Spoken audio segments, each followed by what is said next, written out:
Now this is going to be the Codex 3, ladies and gentlemen.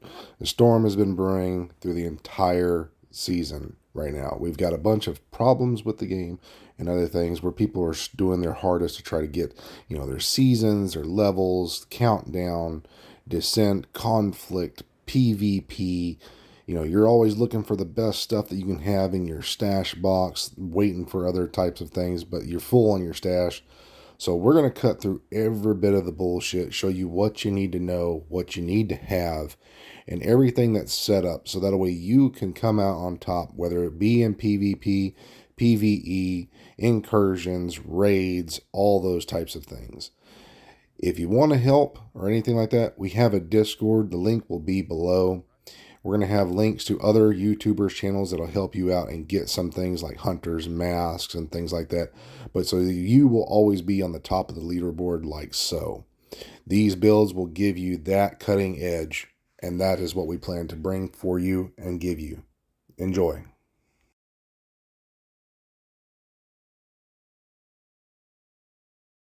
Now, let's start at the very, very beginning. When you start a brand new character, or if you're brand new, or if you're going to be deleting a character and then restarting to try to get Wony all the way done to get some more watch points. Now, if you're out of watch points like I am, or you're just starting, this is simply what you're going to do. Now, once you log out, or again, if you're first starting this, you're going to start off right here at the very beginning with a character. Now, if you have other characters, you can simply delete this one right here and just scrap them. Make sure you don't have anything valuable on them.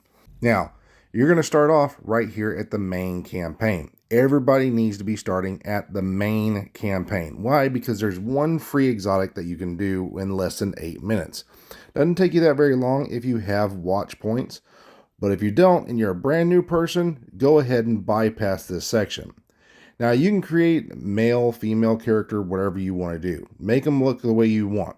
That's all on you. If you're just running this for another watch, just hurry up and skip by. Now, I'm not going to go through a whole lot of this, but as soon as you get out of here, you're just going to kill a few ads and you're going to run up to a specific spot. Now, once you get that, you just have to pick old boy up, and that's pretty much as simple as it is. And then try to get to the White House. Now, if you were to go through there, you can pick up a lot of loot along the way, but we're not going to worry about showing all of that. We're going to get right over there to the White House because that's the most important part. Now, upon reaching the White House, this is what you're going to do step by step, okay? This is where it's going to be very crucial that you do these steps. Now, this is if you already have a watch. This also works for the same if you don't have a watch, if you've never even played this game. So, you're going to come upstairs, you're going to talk to a boy. Go ahead and skip that scene. Immediately come down here, from here at the very top, and go straight down to the bottom. He'll be right there underneath that guy. So you're going to come over here to the quartermaster, and you can see a little orange square. That's going to tell you who you need to talk to. Talk to this gentleman right here. Get one skill. Doesn't matter what skill it is. Just grab a skill, okay? It doesn't really matter. You can grab the very first one, unlock it, and you're done with this part. You have accomplished the one major goal, and that's done in 8 minutes if you've already got a character to get a free watch. Now, this is what we're going to do next. Now, I highly suggest you buy this if you haven't done so or whatever, but come over here to your store. As soon as you do, you're going to go all the way to the right. You're going to go to where it says add-ons. This is the only thing I suggest you buy for this game if you don't have it. It's a level 30 boost. Upon getting this, this will boost you immediately to level 30. Go ahead and select that and boost your character all the way up. Now, if you have a watch, a prior watch with other characters, and this is one of your watch mules, this is going to get you the stuff that you need to start getting a free exotic. Now, after boosting your character, you should start right back here. Now, you should not have anything else. Now, I've seen some people say that you have to use a watch point to get this credits. No, as you can see, we start off with 100 credits. That's all we need, but we have nothing else spare, right? Well, all we have to do from here is very simple. If you are afraid that you don't have enough credits to do so, again, double check, look at your resources. But we want to buy those extra resources so we're not wasting our time trying to farm those resources, right? So we have enough credits. We start off with 100 credits. So we're going to walk right over here to this lady. As you can see, these only cost 11. And if you look right down here at the bottom, you can see it says 100. So we're going to buy both of these. These are the only two you need to buy right there. That's going to unlock all those resources you have amongst all your other characters. As you can see, we got tons of extra pieces right here. We can start crafting if we wanted to. We've got extra materials right here. We even have exotic components, everything that we need. Also, now that you're at level 30 and you've unlocked all this stuff, you can basically craft anything that you need to. So even if you're at level 30 and you have some stuff, you can put on level 30 gear. Now you cannot put on level 40 gear until you get done with Wony. As you see, all these here are like this. So you can actually take some of these and put them onto your character so when you get to that spot, you can actually use them. Now, another one are like these. Keep some of these weapons right here at level 30. Go ahead and make yourself a level 30 build, like a hardwire one like we have. Now, after doing so, make sure you also check out one of these three because they have all of your stuff if you've already completed it. This will allow you to unlock some extra perks to help speed you through, especially the Grenadier because the grenade launcher can just one-tap things. It does give you a little bit of skill damage if you're going to use a turret, and you can put whatever you need to this. This will help you get through Wony a little bit faster. Now, as you see, we can actually save some of this gear because later on, when you want to deconstruct one of these characters, you can keep the initial build that you got from level 30 and then save that as your primary one so that way you can keep it. That way you have stuff to actually save, like this right here. Make it into a loadout, lock them down, so that way later on you can delete the character and you don't have to waste extra components later on. That's a key factor a lot of people forget to do. Now right here we have a hardwire build. Now I have certain weapons on this for a specific reason because they hit the hardest and we have a character with all of this stuff set up and we're going to put on a drone and a turret to help get our wave through a little bit faster. Now you can do everything you need to with this one set build and that's just making a 4-piece hardwire like so with some extra damages, glass cannon, whatever you want for your specialist and save that one. Do not lose this one. This is your easy level 30. Now we also have an Eclipse to help get us through later on, and I'll show that later for that build set for when we get to Wony. Now, like I said before, we've unlocked all of our blueprints and everything. We've got everything fully unlocked. We're ready to go to Wony, but before we do, we need to go ahead and get some stuff done to get our exotic component, right? Because we can even do this right here.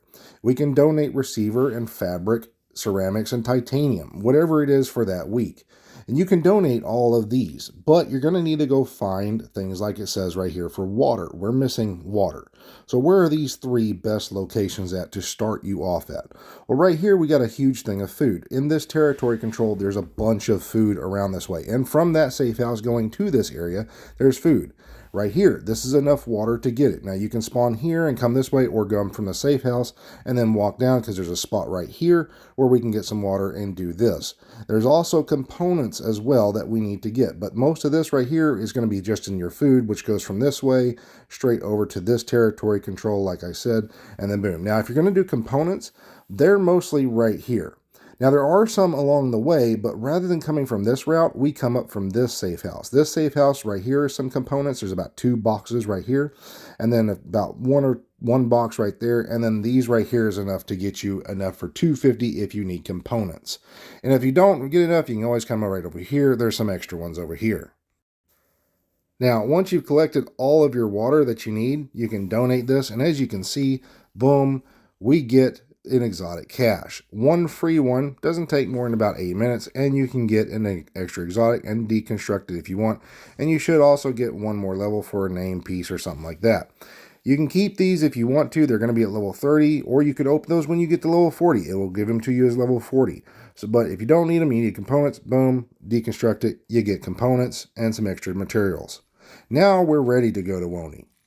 Now that we're back at the White House, ready to go to Wony, we just got to walk right down here, talk to this gentleman, and he will take you over to the Warlords of New York, or otherwise known as Wony. Now, once you're here, you have to get to level 40 before you can come back to the White House. And we have a few extra tips about coming back to the White House. Now, as you see, we're going to start off right here. We still have our level 30 build, and because this is a hardwire one, this one build can actually walk us all the way through it. Now, all you really need is just some glass cannon, probably tech support on your backpack, and then just make a 4-piece hardwire with every bit of skilled damage. If you need that build, don't worry, I'll put that in the Codex later on as the level 30 build. But this one here can literally walk you through within a few hours. But if you want to do this properly, you got to get to the Haven first, and then get a level 40 to take you through. And we have some tips about that as well when we get into this video. Now, upon reaching Haven, which is very easy to do, we're not going to have to show you all that. But once you reach Haven, you're just going to go up here and talk to a gentleman, and he's going to unlock this. As soon as you unlock this, you can invite a level 40 to come over and fast travel you through most of this stuff. You can do all this on your own if you want to. It just takes a lot longer. Typically, we run this and we can get 3 watches done within about 45 minutes. So in total, this should take you a full hour to do to get two exotics and a free brand new watch. So how to get it done the fastest? Once you're at this spot, you will have someone of your level 40 come in, and he will take you to each one of the safe houses. So the safe houses are going to be in very specific locations. You should start off with your map looking like this. Now he will fast travel to this specific white house or safe house in this spot right here. After you have unlocked all that and he is still beside you, go to the next one. Do not leave if you are the level 40 taking your player from these safe houses until they have accomplished this stuff, because sometimes it does not give the XP. So go to those safe houses, take your player to them, and then when you're done with that, then go away. And what I mean by go away is do not leave him standing there by himself. Make sure you go to the next mission afterwards. Now, after this, it should look like this. Your map should look like this with all your level 40 and the safe houses unlocked. As soon as this map looks like this, he is going to go start the main mission. Your level 40 will go start the main mission. You and your other band of crew will go to the side missions like this one to unlock the next main mission. Upon doing so, it should look like this. You can do all these extra side missions. You will still get credit for it, but you want to wait until you are at that spot at the very end, final boss of each one of those missions before your guys come back to you. Do not try to advance it ahead of time, okay? Now, this bug still goes around, so make sure this is the final mission or the side mission you should be doing. This is Castle Clinton. Do not complete Castle Clinton until the very end. Your character should be level 39, as you can see up in the top. If you do this, sometimes it messes up and then one player loses out. So make sure at least all of your characters are at level 39 or close to 39 before you complete this, because if not, it will mess up everything. Do this mission last. Now, it doesn't happen to everybody, but it does happen to some. So to prevent that from happening, do not do Castle Clinton until you are ready to go to basically Keener, the final mission. Because if you do it, it will mess up, and then one player of your crew will not get through. As you can see, I jump up to level 40, but the other player here was not high enough, and he does not go to 40. This will cause a mess up because he will have to go do some extra stuff later on. Make sure they're at least halfway through on their 39. Now, if you get to this spot and your player is only level 39 and you cannot do it because group is ineligible, like this player right here, you can still start it, but he needs to be as close as he can to 40. He has to be within like a gnat's ass of 40. Reason why is because by the time you get done with this mission, there's not enough XP. So if it doesn't start, as you can see, it says group ineligible. You can start it, but he needs to be as close as possible, or else you're going to have to do it a second time, okay? So if you're able to, and he is close enough, you can start this mission, as you can see right here. And then upon doing this mission, you're going to see all those NPCs are right there to shoot. Now, at the very end, do yourself a favor. Make sure your level 40 player leaves. As you can see, like this.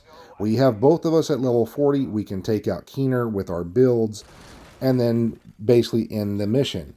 But let your level 40 guy, the guy who's carried you all the way through, not have to sit there through that cutscene. Make sure he leaves, because also this has been causing a few incidents where Keener becomes unkillable. The reason why he becomes unkillable is because your level 40 is still here.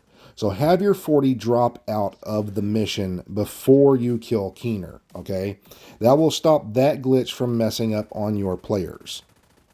Now, upon killing Keener and going through the doors, you're going to come to this spot right here. You're going to have some extra loot, and you're going to have a fresh, brand new watch. Now, if you've never done this, you have to get to level 1000 for your first watch before you can start earning SHD points like this to use in said areas, okay?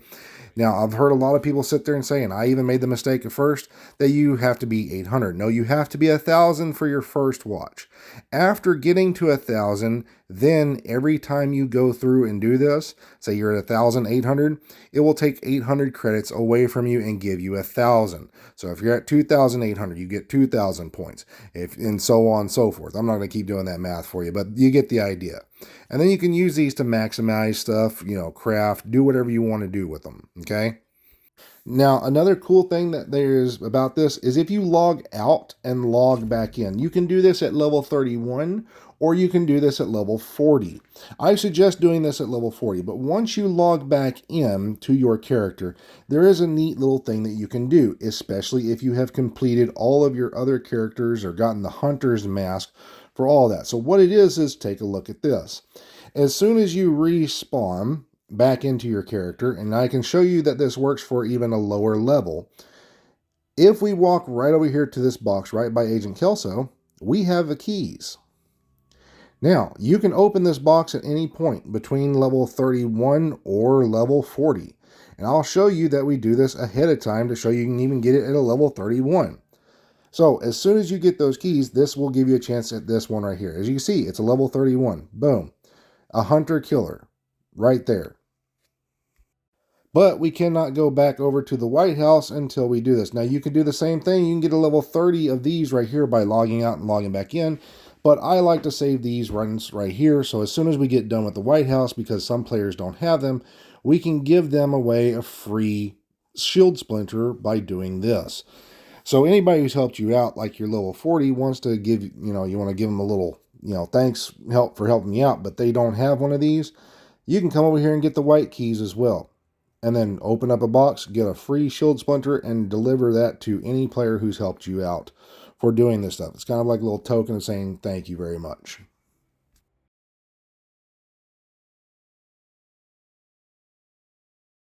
Now, countdown, this one's very easy.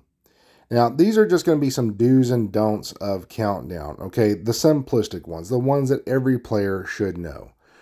Now, while you're over here trying to do countdown, the best countdown you're going to have, the easiest run is going to be challenging. You can easily set it for heroic. You're really going to get the same kind of loot between challenging and heroic for some reason.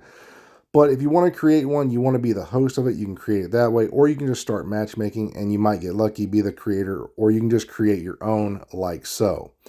Now, upon creating your own like so, every time you go to a countdown, you need to come to this screen and see if you are the host. You'll see the little crown right beside it. And if you are the host, you need to be the number one to be checking who is coming in and watching for if they're actually connecting. And that's the biggest issue everyone has, is the connection part. Because there's been a lot of people who start a countdown, and while they're still connecting, their thing goes red, they already started, and the player dips out. So if you see you try to go to countdown, you can't just restart it by going to social. You can't do anything from this social. This is still kind of messed up. Hopefully the developers fix this later on, but we're still going to show this in here in case it ever pops its ugly head back up.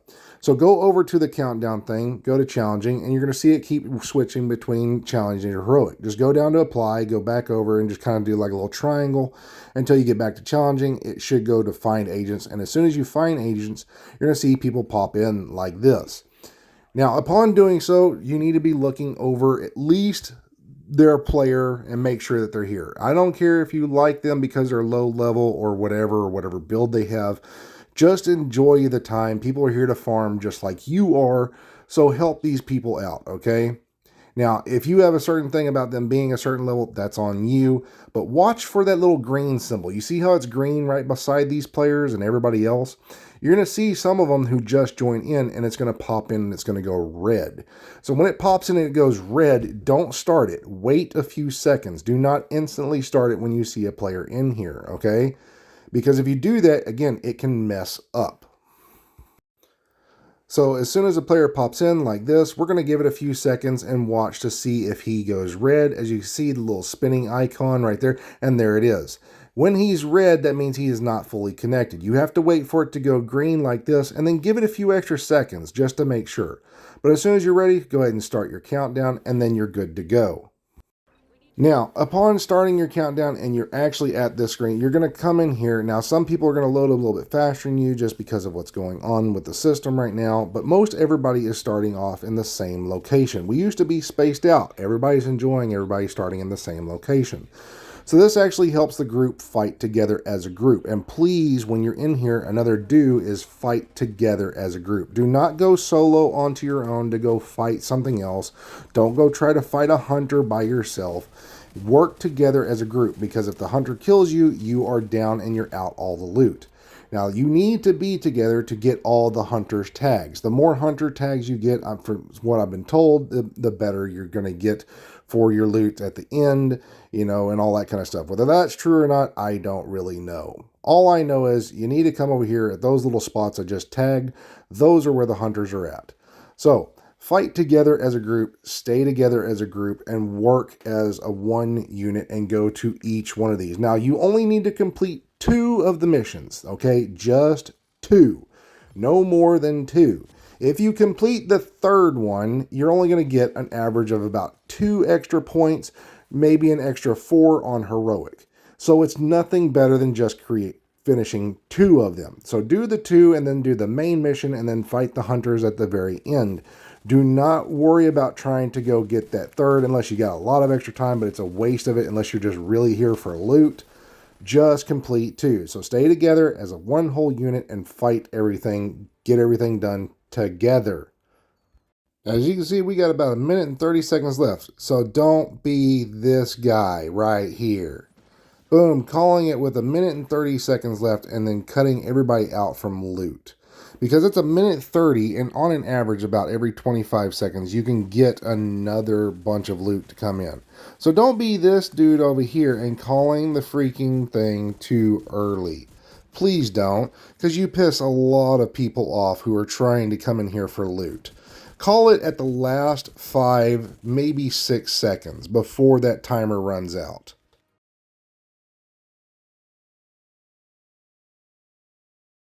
Now we've come up to Descent. It's probably going to be the last thing we do before we get into some builds. Now, as you can see, you can start simulation, do whatever you want. You can even check the talent pool of what they've got going currently. Now, some of these are not going to be the same, and especially the exotic ones or the offensive ones, but most of these are going to be decent if you know what they are. Most of these are on the weapons that you'll already find in the game. So though they are there, they also work a little bit differently. Like Dr. Home is currently bugged, but they plan to fix that later on. There's other ones in here, like the snake bite one. Now, you can choose and basically make whatever you want on this. Now, there's some people who run it a very specific way, but you can do whatever you want with that. Now, upon getting some credits from this, as you see I have 3 remaining, that reconstruction cache actually has some good stuff in it. You can get exotic caches, which is going to give you the new named weapon from the game. You can use these credits for whatever you want. Now, I suggest going ahead and maxing out all this stuff before you start getting your exotics or whatever. Definitely go pick up the 1 exotic if you don't already have it, but try to start it off with a good group of guys that you either know or look for a group if you haven't run one of these before. Now, if you have run this before, this is very simple. It's pretty much you're going to try to get the best talents and the ones that don't require you to get a kill to do anything. If it requires you to get a kill to do something when you get to the Nemesis, it's a little bit more tougher to get through. So you just want to try to go for things to just give you damage. Now, first off, of course, you got to initialize it because you can't go through this without initializing, which doesn't make a whole lot of sense. You're already here, so might as well initialize it, right? But the first part you're going to come to is a weapon. Now, this is going to give you a weapon and a skill of your choice. Now, these are only going to be 3 of a randomized one, so you can only have so many. Now, there is one you can get 4 or a 4 skill, but as you can see, it's going to be completely randomized, and that's going to be on you.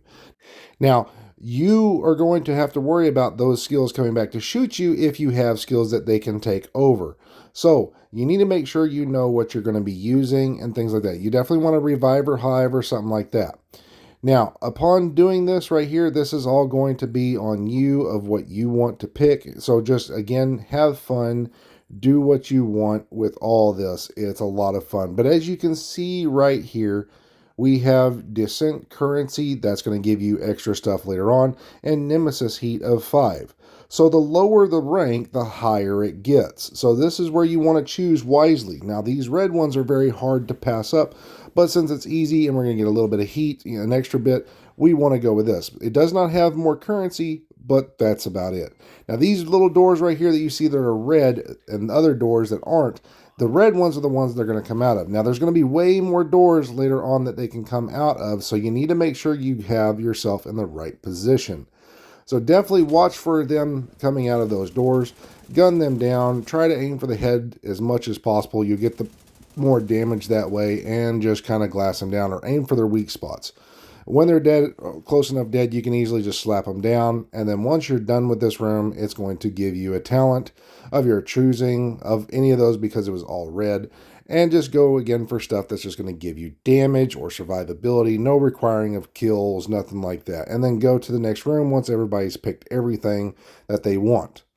Now, sometimes upon completing some of these rooms, you're going to come up to a spot where you can buy and sell that. This is going to give you extra ammo, extra med kits, other things like that, some specialized weapon ammo down here at the bottom. If you want to waste your credits on that, that's fine. That's on you. I just suggest if you don't need to, don't do it.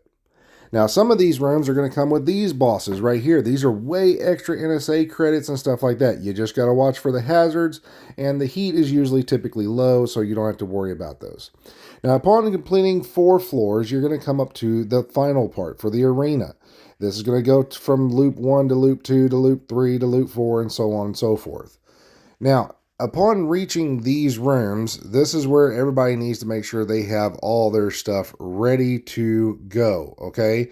Now, make sure you wait for everybody to get all their skills back. Do not just rush into this room. As you can see, you get a lot of decent currency and a little bit of NSA credits, but make sure all of their skills are ready before you open this because the boss typically is a little bit strong on the first initial loops. Eventually, you'll start getting enough damage where the bosses don't do much. Post up in a good position away from anything, especially if there's a hazard, and then just start focusing them down. Now, once you kill the very last NPC or the boss at the very end of the arena, you'll be able to get your area clear and go to the next one. Now, upon doing this, this is going to go to a next loop.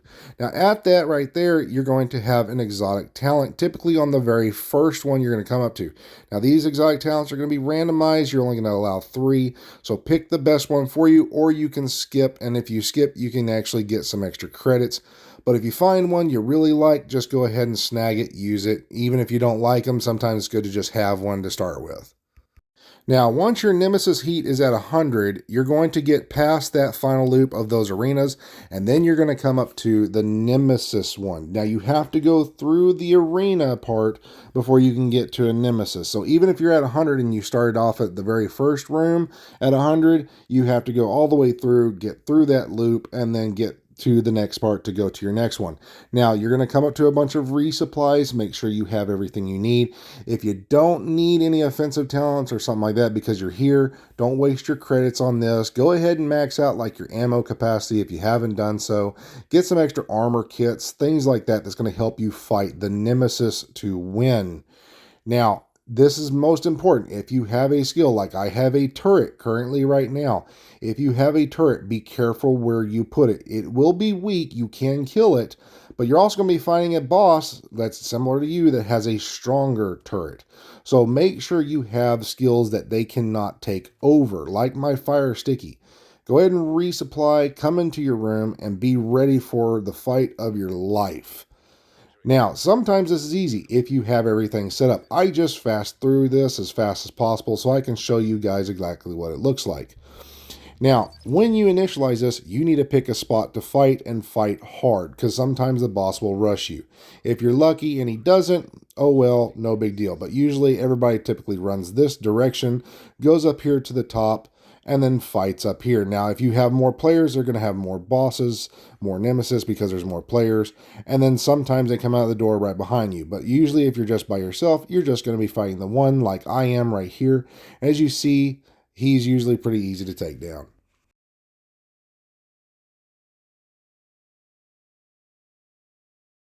Now for this right here, you're going to be doing the Paradise Lost Incursion. Now this right here is going to be a little bit similar to some other raids, but it's just, think of it as a mini raid. Now with this right here, you're going to have at least 2 builds. That's it. Typically just 2 builds. Now you can run whatever you want as a group if you and your group decide to, but the 2 strongest builds for this is 1 healer and everybody else is going to be running strikers. And the reason why we're doing strikers is because you don't have a whole lot of incoming damage and you can get the max amount of damage out. So let's go over how to run this.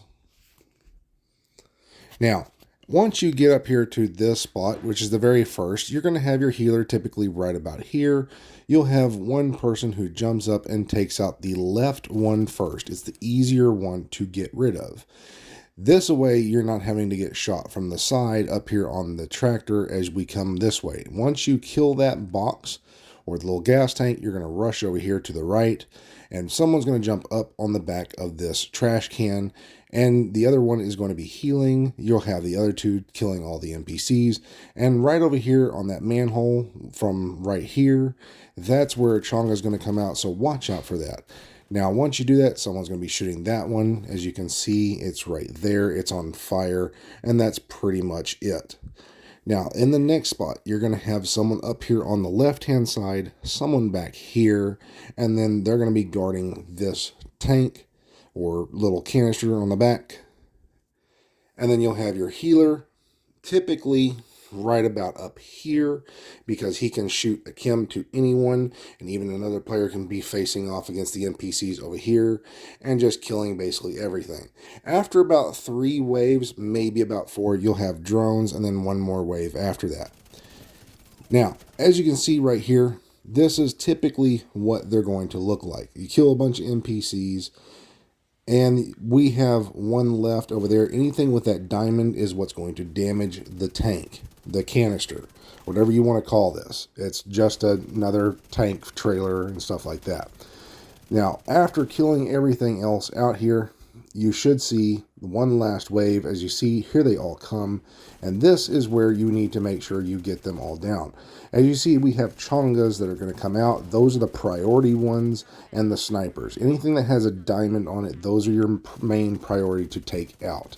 Kill them as fast as possible so they don't damage the trailer. Now, after you've completed this, right up there, just don't have anybody step on there until you're ready. And you're going to have your healer basically toss a hive right by the door.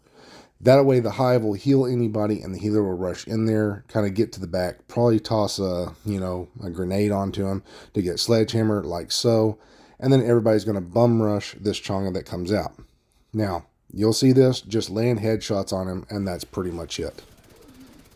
As you can see, there he is. He's going to try to damage the rest of the tank, as you can see up here in the top. So you need to kill him as fast as possible and make sure your tank has enough health on it. Now, if you need to get some phones or something like that, this here is how you get one. One person will jump up there after everything's done. You're going to take this painting off the wall, hit the button. As soon as you do, you'll see the key pop out from right there. You can grab that key. It doesn't matter who grabs it, just someone needs to grab it, and you can get your phones that way. Now, to get to one of the phones, it's in here in this room and up to the top right. So you see there's nothing on the walls right over here. It's up that way, if you can see it. Right there, little blinking thing. Shoot it, that'll open up. There's how you get to one.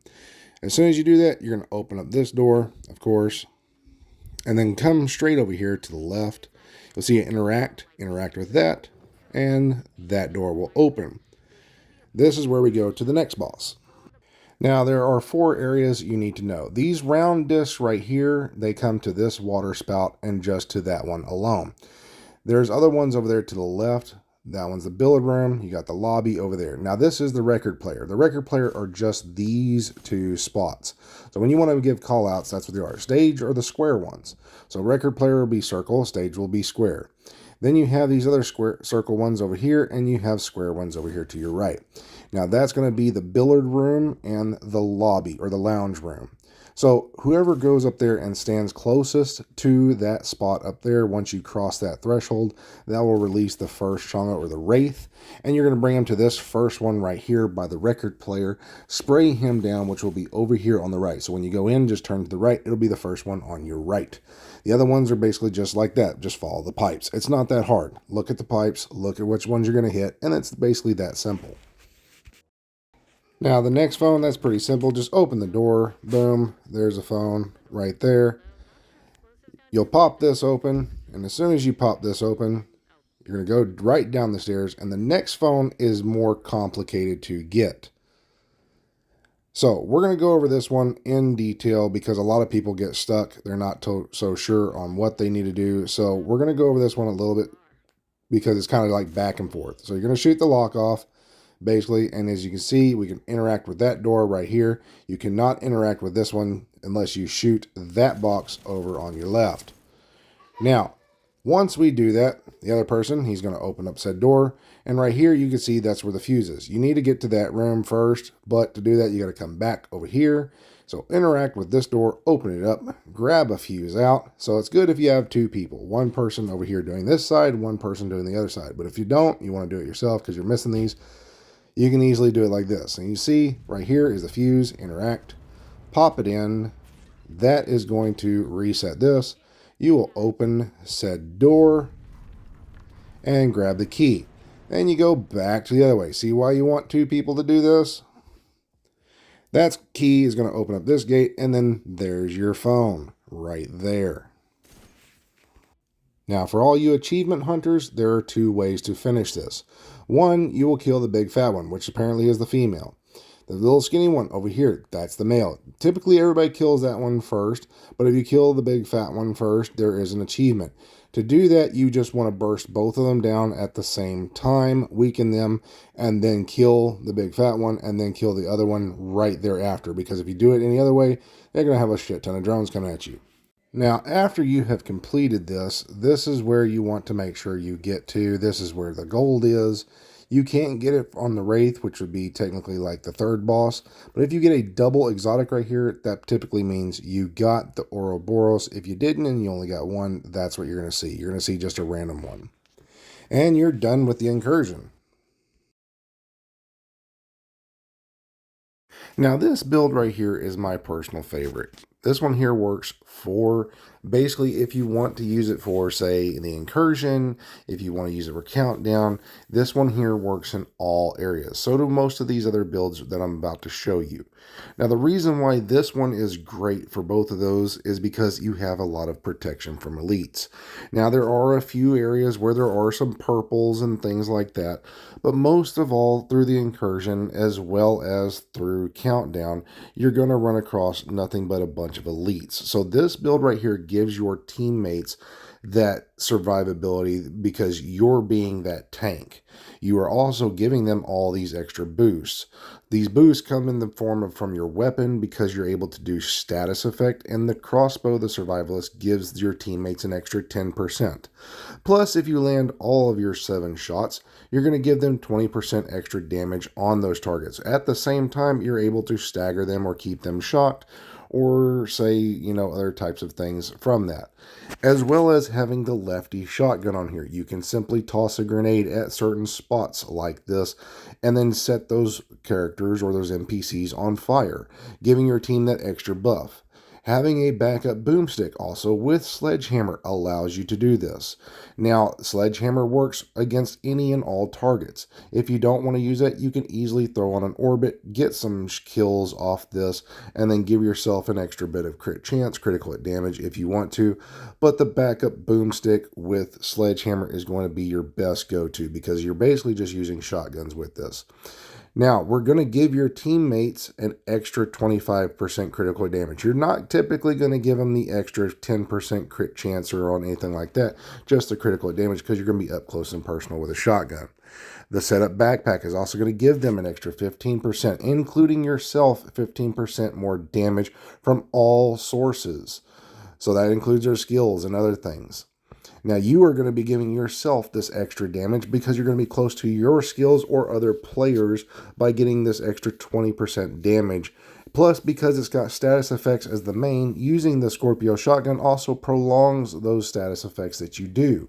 So this includes that to give you extra damage. Then you also have one piece of Brazos for the skill haste to get your skill backs, but you also have that extra weapon damage. So basically you have 4 red cores and 3 blue cores. The only thing that you're going to have to actually craft are these 2 improvised pieces for this build. As you can see, we also have a bunch of protection from elites everywhere across this entire build. Now, if you do not have an armor core on your gloves, don't worry. Get an armor core for your knee pads or leave an armor core for your backpack up here. You just want to have a 3x4. Now, this extra protection from elites, if we were to, say, put an improvised holster right here where we have the Picaros, we actually lose a lot. Why? Because we are at the max cap. Now, the max cap is 80% protection from elites. We're at 75. So if we even had a 12% or a 13%, we're overdoing it. So this is where you actually get better damage from having a Picaro's holster in this very specific spot. Now, we also have that for the skill haste, which gives you your skills back a little bit faster by doing so. And these 2 skills combined on one player will actually give you about an average of close to, say, 2% armor regen. So having both of these to heal, giving yourself the companion buff, is going to boost you and everything else. So this build right here works the exact same no matter where you take this. As you can see, there's a named target right here, and we're barely hitting for 425. Now this is before companion, ladies and gentlemen. So even at this, we nearly killed that target before we even have companion. That's how much damage you're producing. The moment you get companion, you're actually able to do more. But we also want to show the regen effect. As you can see, we're getting some serious regen just by staying by our ball and our drone. Now the drone is going to stay beside you. The ball is actually going to go seek out the target that has the weakest armor. And if it's you, then you're going to have that. But as you can see right here, we're also able to dish out enough damage where one of our magazines right here can actually kill a named boss. So you will still have your drone for your companion, or you will have the seeker ball that comes around and heals you up. If not, and the seeker ball goes elsewhere, you still have damage no matter what happens with this build. Now, again, if you don't like running it like that, that's fine. Change it up. Make it feel the way you want, but that is going to be the best way to run it. Now, you can change it up if you want to use something like, say, the St. Elmo's, where you can shock them and stagger them from them doing damage to you. You can easily put on a Fenris right here and give yourself some personal damage, but now you take away for your entire group. Like I said, we only want to give you the best, but if you don't want the best, we can also give you a secondary objective to kind of go for. But a lot of people want to do Wicked. There is one problem with doing Wicked versus using Companion with this, and that is because if you do not get that kill, or say you don't actually not kill, but you don't get those shock rounds in time, you then lose your Wicked. Once you get them, you can easily get that back. But being able to toss a grenade like that instantly can give you your Wicked, so having the lefty shotgun is another way to get it out. So we have to show you how to obtain this type of stuff in the beginning. Now, as you can see, we're killing this thing before we even get down to our 30 rounds, and we have 70, ladies and gentlemen. So if you have this and you get these shock rounds, now you instantly get Wicked. But if you're having to run from one spot to the next, you can then lose out if you don't have those shock rounds. You then lose Wicked. So is Wicked your best option? No, but if you prefer to use it that way, by all means, do so. But this same build with this much protection from elites can feel just like that Scorpio shotgun version. So that way not everybody in your team is running, say, Scorpio, and then wasting those buffs like the stagger, the shock, all that kind of stuff from there to get those extra buffs. Now, if you don't want to run that, you can easily put on a secondary companion, but the build still works the same. You're just trading out the one piece for your backpack to whatever you prefer. And again, we still have all this extra protection from elites. So if you don't want to run Wicked, I highly suggest you put on Companion. Don't use Vigilance or anything like that, because the moment you get shot, you lose those buffs. So having Companion is the best alternative to those types of things. That way, no matter what happens, if you're near a teammate or you have it near your skill or another player's skill, you have damage. And this build works, again, the exact same. Now, another great build is going to be Strikers, ladies and gentlemen. Now, Strikers, these two by far are your best weapons for your Strikers. Plus, also again, having that lefty shotgun allows you to max out your Striker even faster. So, while we're able to do this, we can also put on some extra damage from that, get those targets already on this, and then start stacking away. It's very simple. Strikers is not that complex.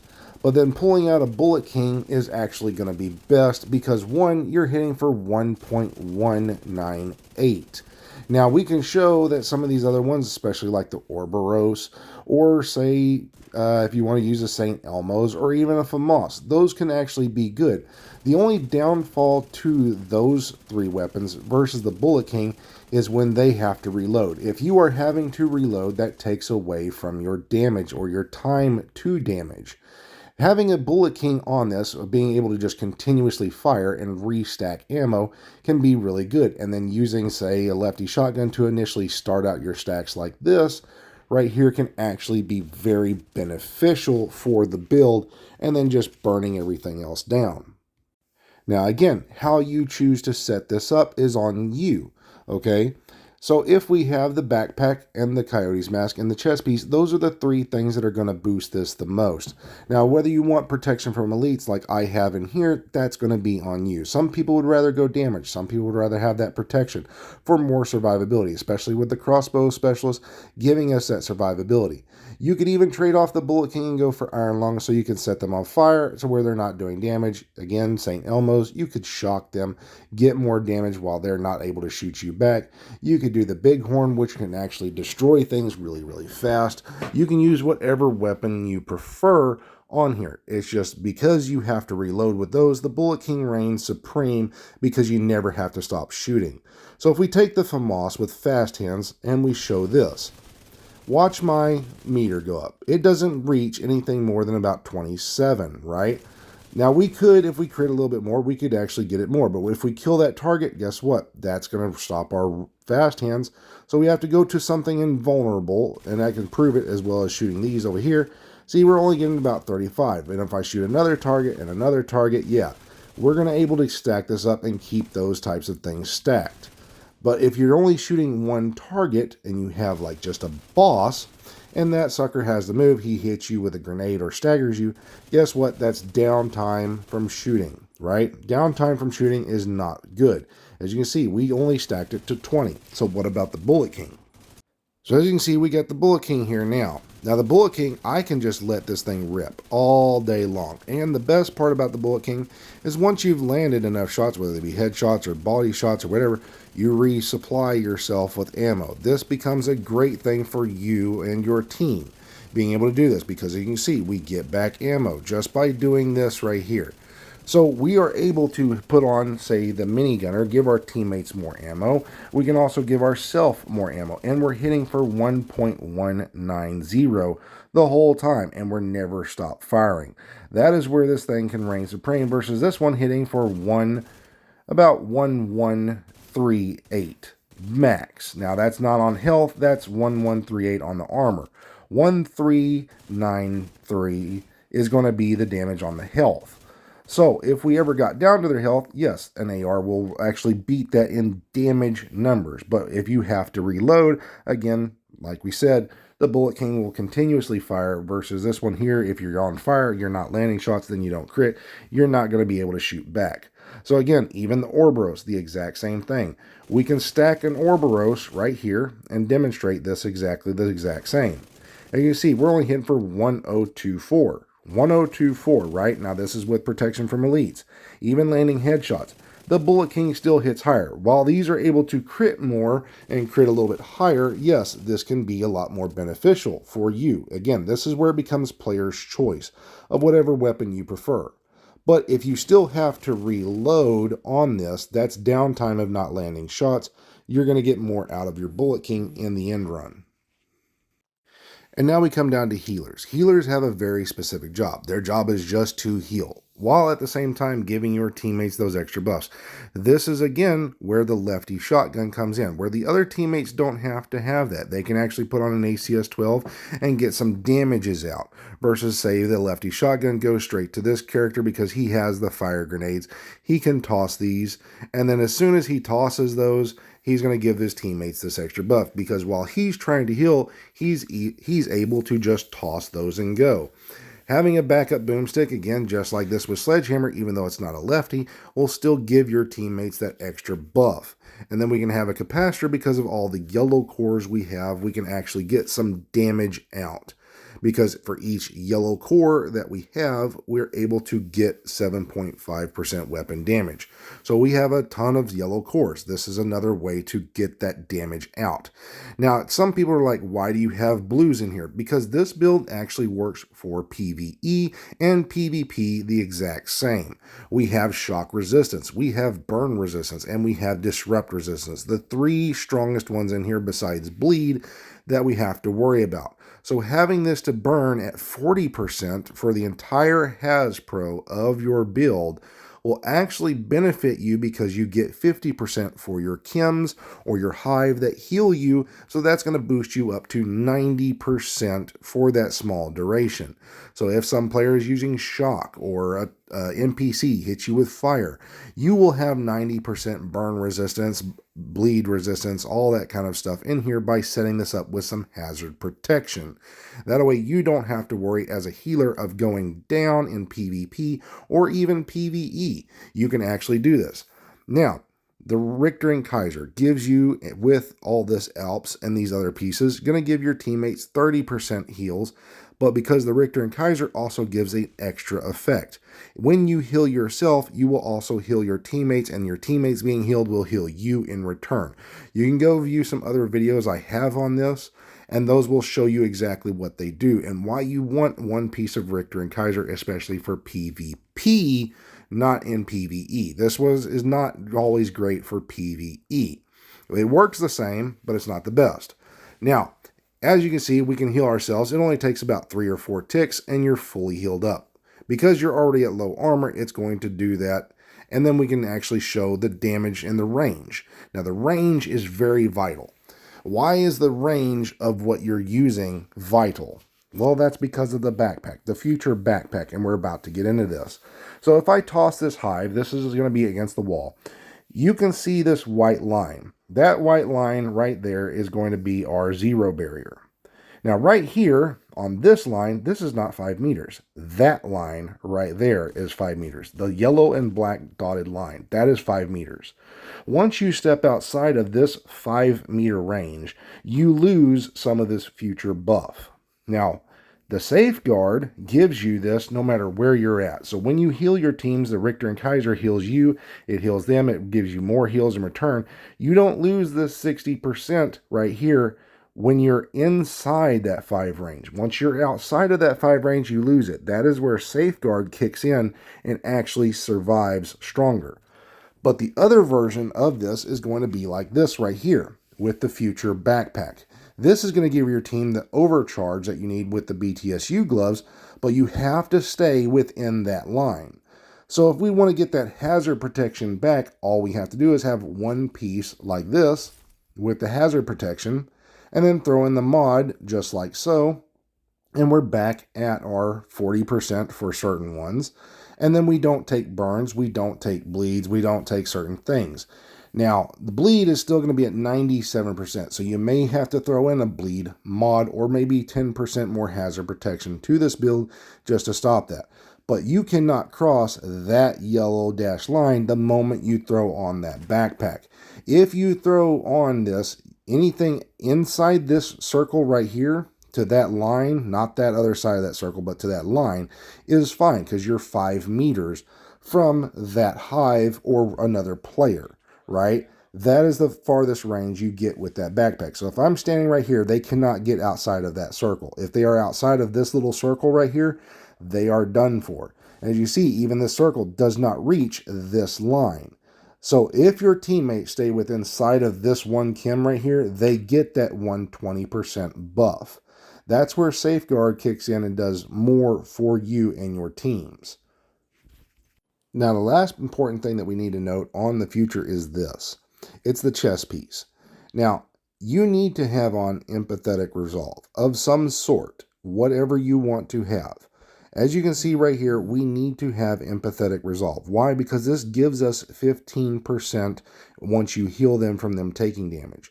Having the future on gives you 15%, so you can have 35% total damage.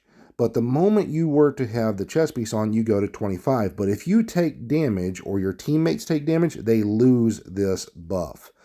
Doesn't matter if it's PvE or PvP.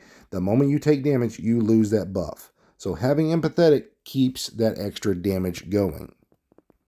Now, this one here is a legendary booster. This one can make incursions and other things way too powerful.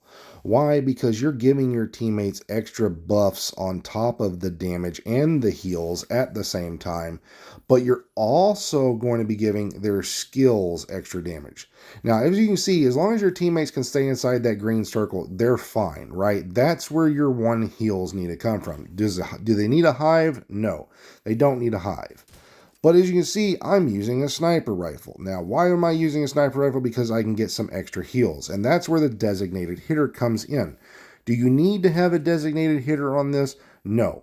But this one here actually helps out to give your teammates that extra heal, because you can snipe for that and it lasts for a short period of time if they really need chems to keep themselves alive. Otherwise, the build and everything else is going to be using one major weapon and that's it.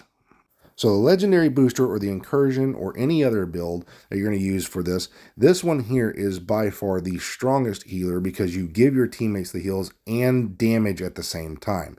Now we have to use the technician with this one. The reason why is because one, we have the Scorpio going. The Scorpio is going to give them that extra 20% when you fight against like named bosses or chongas or something that's really, really strong. The rest of these, with just these damage buffs that you're going to be giving, is going to give them just enough where they can kill them really fast.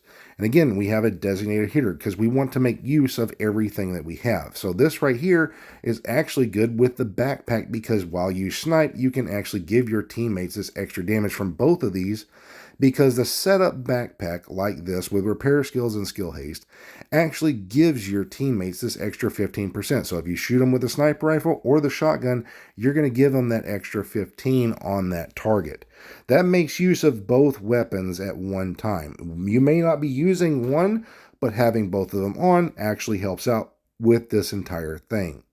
Now, you can choose a red core, a blue core, whatever you want, but the Artificer Hive also will boost their skills. So even if they have like a booster hive on, this is going to boost it by 71%. You're also going to help out your teammates by giving them duration on those specific skills. You can destroy this and help them out by giving your teammates overcharge from the BTSU gloves. The Chem Launcher is enough to keep really low armors like those Strikers and those other builds y'all saw earlier alive because it's a 1.17 heal. And most of those are going to be at 900k. So you're able to heal them for what you need. At the same time, giving them 25% damage. And if they're staying right beside you, especially like Incursion at the last boss, you're able to heal them up and keep on going. Now, again, with this build, we're going to demonstrate how it gives out this extra damage without using any of those skills right there off the rip. We're going to put on an assault turret, and we're going to show you how much higher the assault turret goes. Because that's the main thing. This is going to boost skills. This is mainly for legendary type missions, but it works, again, the exact same for Incursion. So here we go. We're going to take this off and put a booster hive on so we don't give it the buff. We have no armor on, so we have no future proc. We have nothing going for ourselves, except for a shotgun. So let's start this off. And we got our name target. Let's go to Invulnerable Elite, so you can actually see what it really looks like. So, first off, shotgun. We hit it right here. We're barely hitting for anything. Maybe about 130k. So, as you can see right here, our turret is now hitting for only 78,000. That's it. There was nothing on that target, no shotgun, no opportunistic, just that. So 78k is our base. That is literally it. As you can see, didn't shoot, 78K. The moment we shoot, we jump up to 89. 89 right there. Now, if we go from 89, that's just from the opportunistic. Let's see what we can go once we heal ourselves and we start stacking this out and we give ourselves the booster high or the artificer high. We give ourselves the overclock. We're going to give ourselves everything. So, here we go with the turret. There it is. Just in case, yep, it doesn't look like it went for the boost. Sometimes it doesn't. So what we'll do is we'll just put down the artificer hive. There it goes. 100, 115, 78 to 115. As you can see, we're boosting it up even more. So we will now pick up and heal ourselves. There's the 25. We're at 126. 173 with everything going right there so far. Now we haven't even stacked this out and got 8 shots on a target. So let's stack this out and get 8 shots on a target. There we go. 173. Here it comes. 180. Yep. And it went back down. I don't know why it goes down like that, but okay. So we're hitting for about 173 on the turret. So we basically doubled our damage. We'll just say doubled. So now if we do an overcharge and then pick up our hive afterwards, put it back down, stack out a target. There's our overcharge. Let's shoot, shoot, shoot. We got 1 charge out there. It's going to give it what it needs. 209. We're hitting it for 209 on a turret. So we get 15 seconds of 209, ladies and gentlemen. We have basically tripled our skills damage. This build will triple any skills damage that it can do right here.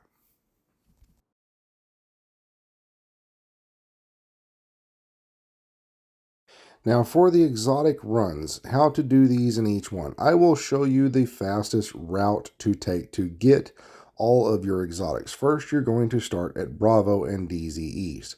You will go to this spot right here. There is going to be a box down below, and then you're going to run over here. Now on the very top, not underground, the very top, right about here is going to be a box. It's going to have a little symbol on it for SHD. You're going to run down this way. You're going to go down the tunnel this way. You're going to come into this area. It doesn't matter which one you go. There's 2 in this area. There's actually 1 right underneath it. And then there's going to be 1 just over here to the other side, not but about that far away. And that's going to give you 3 in this small area. Now, after you've done that, you're going to come from this underground area and you're going to go over here to the right. Right about here inside of a hut, there is going to be another one. Now, after you've done that, you're going to run back this way, hit this one, or you could hit this one along the route. Either way, it doesn't matter on this one, but there's one underneath the catwalk. Right over here is another spot. After you're done with that, right here on this side, right here by a bunch of crates, you're going to grab that one. You're going to go grab this one over here. It should be just underneath an awning right there. And then you're going to run right in here as soon as you go through the doors by this spot in this landmark, not the one farther back. You're going to have it right here as soon as you go through the very front. So as you're done, you're going to go this way. Underneath in the bottom, you're going to go through this door.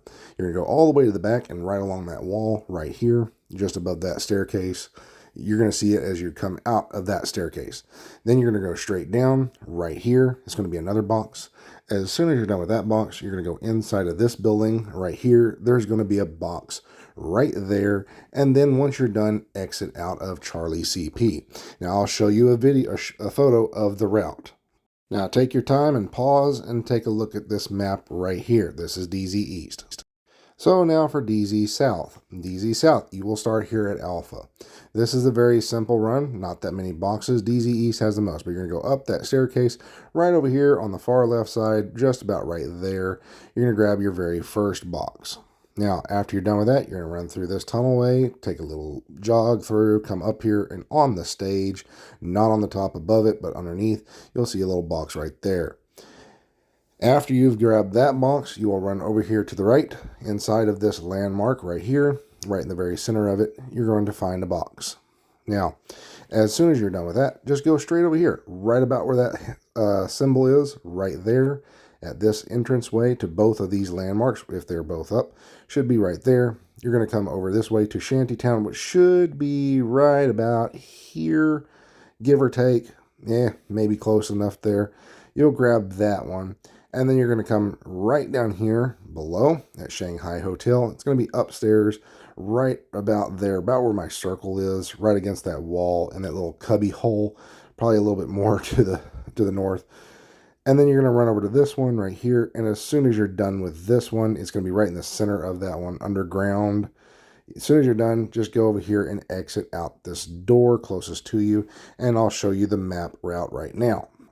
Again, take your time, pause, look at the map. There you go. Now for DZ West, I will show you this route. You will start over here at Bravo Door, Bravo CP. This one is really fast. It does take a little bit longer, but you're going to run right up here to Paper Mill, right here at the bottom of these steps.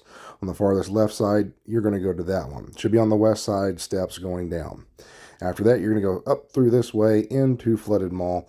As soon as you get into Flooded Mall, it's not going to be on this one. It's going to be the one to your left. So take a little left right over here on the second floor. Not the bottom floor, but I don't think you can go to the bottom floor. But on the second floor, there should be one right against the wall. As soon as you're done with that, come right over here to the graveyard. Right here at this, it should be right there where my circle is. Just underneath that little awning or the staircase going up, you'll find that one. Run your way all the way to the north to back door. Right here in that little section where my circle is, that's where it's at.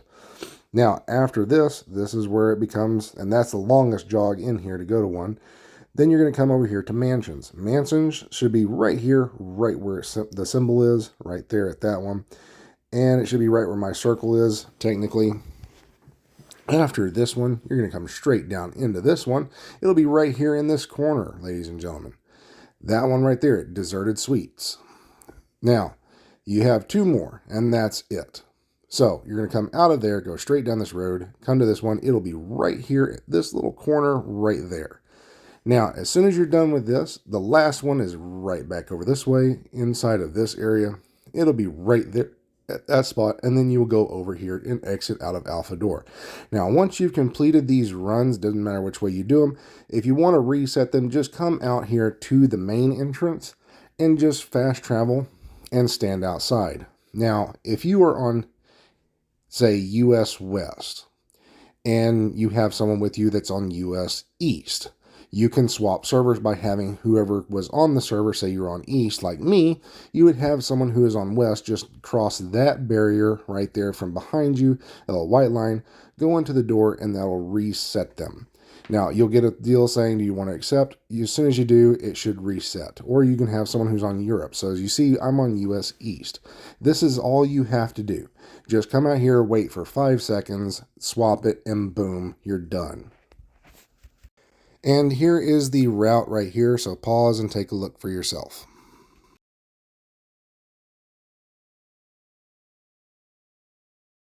Now, the number one spot to find the Snitch is going to be right here. He is always right here for more people than everybody else. So as soon as you log in, you want to find the Snitch, come straight over here to American History Museum. Turn around, he'll be right there at that spot. Every single time, right there, almost 95% of the time, he will be right here. So if not, then it's just kind of, you get out of luck. But most of the time, again, 95%, he's going to be right here.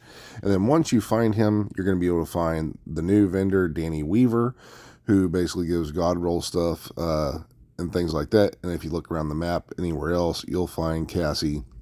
And again, they go into different spots. Sometimes they'll be up here. Sometimes they'll be over there. You know, they'll be right here in these little spots. They'll be over on this side, somewhere right over here. They'll be in little spots all over. So just take a look. You'll find them on your map anywhere you look.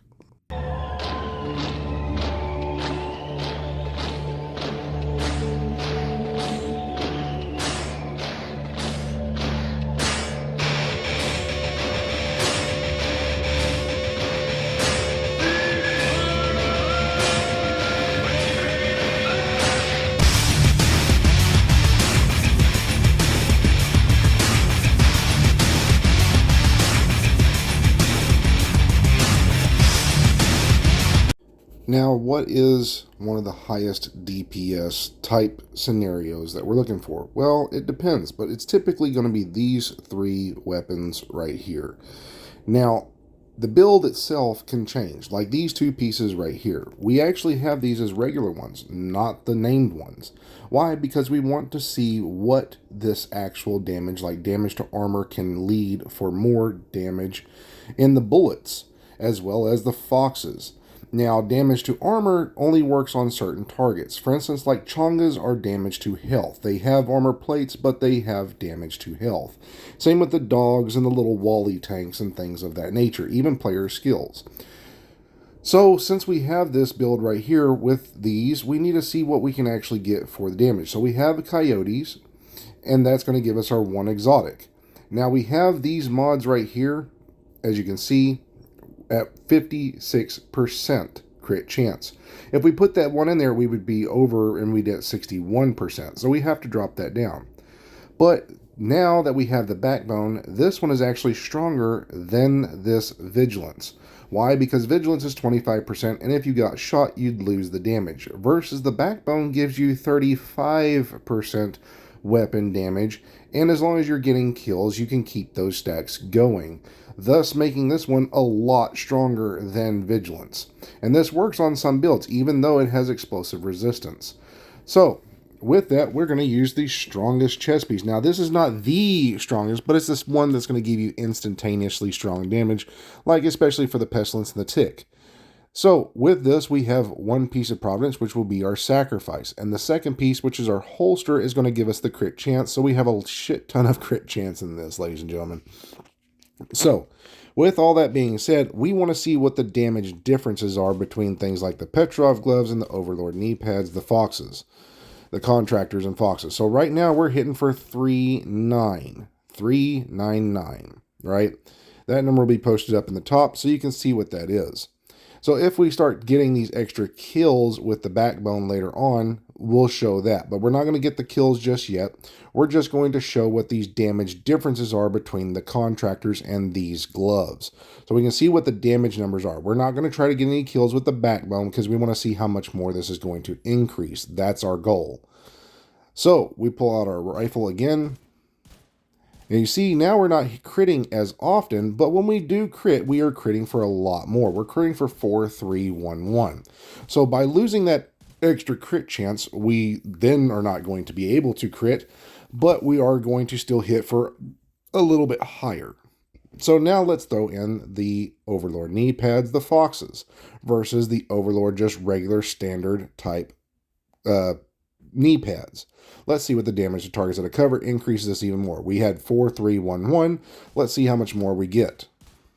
As you notice, we're not critting as much anymore again. So this is where on this we'd have to put in that extra crit chance off of the side of the rifle. But when we do crit, we're hitting for 4-6. But if you notice, some of these numbers fluctuate.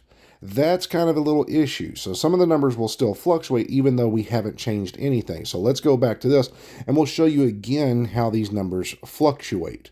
It's kind of odd the moment that you put on foxes that they start fluctuating like this, but we're going to get as close as we can to the 50. And I'll leave a link in the description to Fog of War's video to explain why we want to be at that mark. But you see, we're hitting for 4-2, 4-3, and the numbers still fluctuate up and down because you can see we take out its armor, it goes to its health. But even still, when the armor comes back, we don't get some of these numbers to hit the exact same. So we're still going to hit for about 4-5-7. So that's our max. We're just going to go with the 4-5-7 as being the max damage we can get with this type of build. So let's get some kills. And let's get our backbone going and see what the max, the absolute max with the glass cannon is. And we're hitting for 5-9, 6-1, 5-7, 6-1.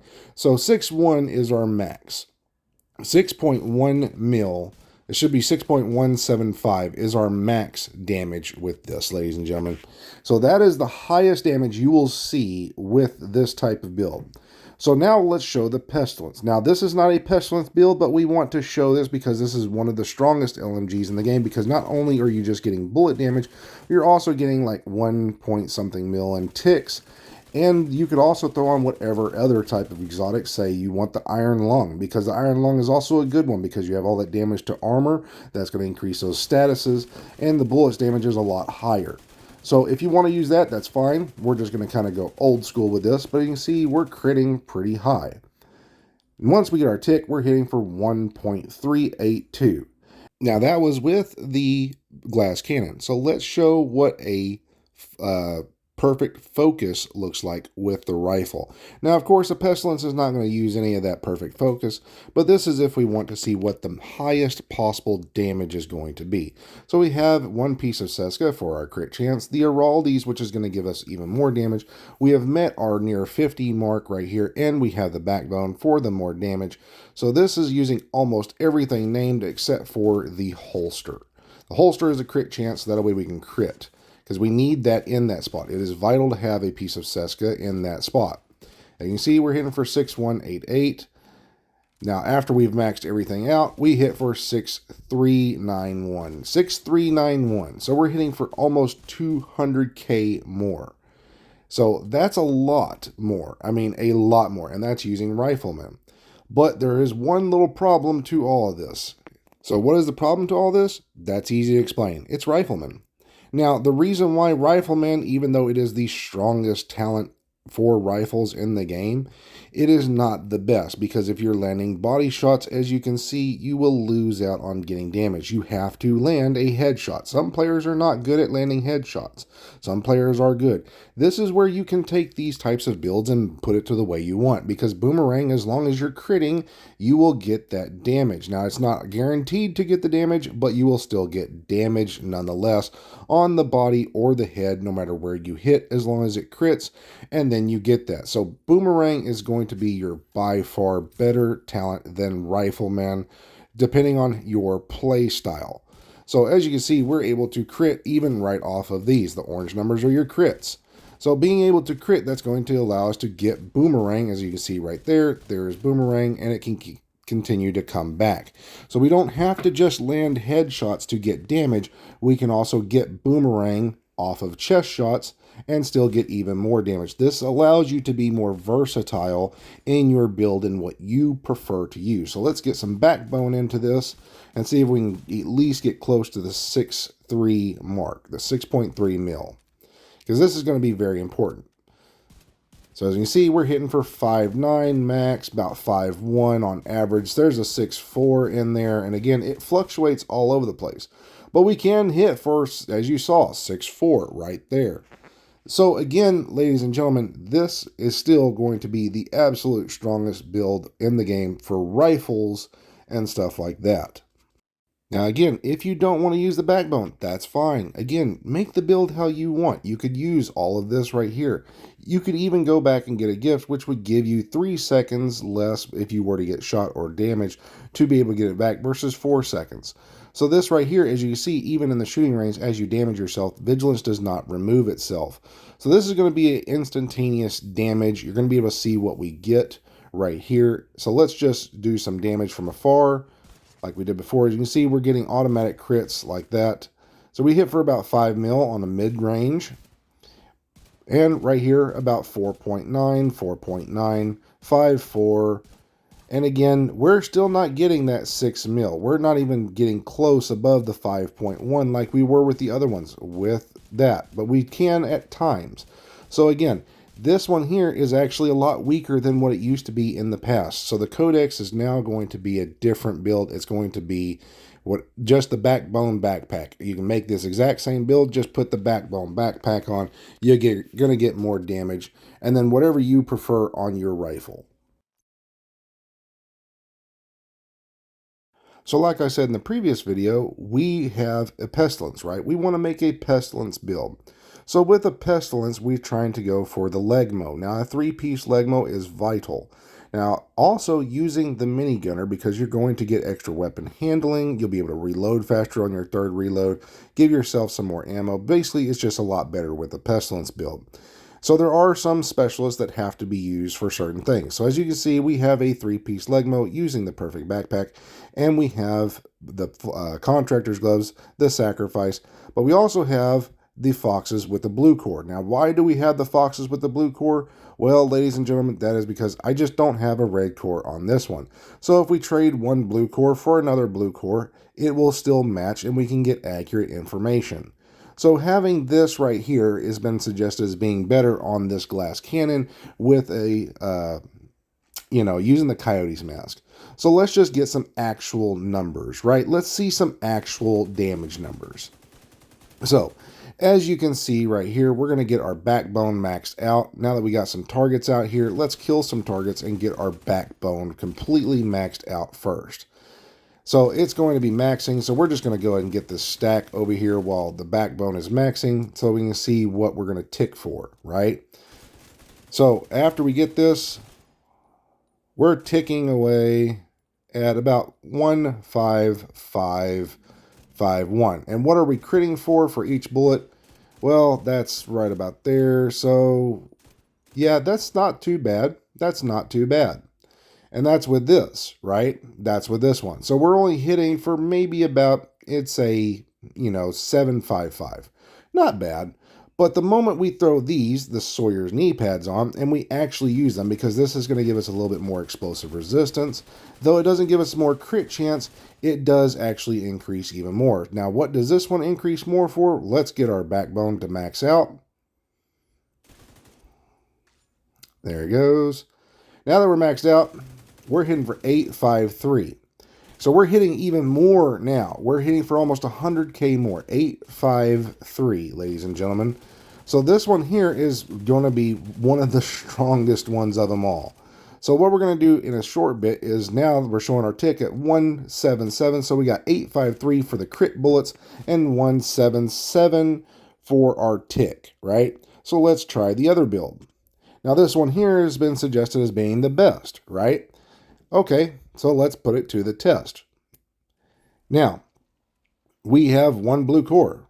The Sawyer's knee pads have one blue core, right? So we're pretty much even out for our blue cores. Doesn't matter what we do. But if we were to trade that to a red core and put those two to the change, this one here would go up because it's not an equal comparison. You're doing all reds versus one having a blue core and one not having all blue cores. It's all red. So this is an equal comparison. So we're ticking for 1492, right? 1492. And we're only critting for 829. 829, ladies and gentlemen. So yes, if you were to get that perfect red core glass cannon like this one would be the stronger because, again, the Sawyer's knee pads does not have that extra red core. It has a blue core. So here we have the legendary skill build. Now this legendary version, why we call it that is because it can actually do a legendary with no problem.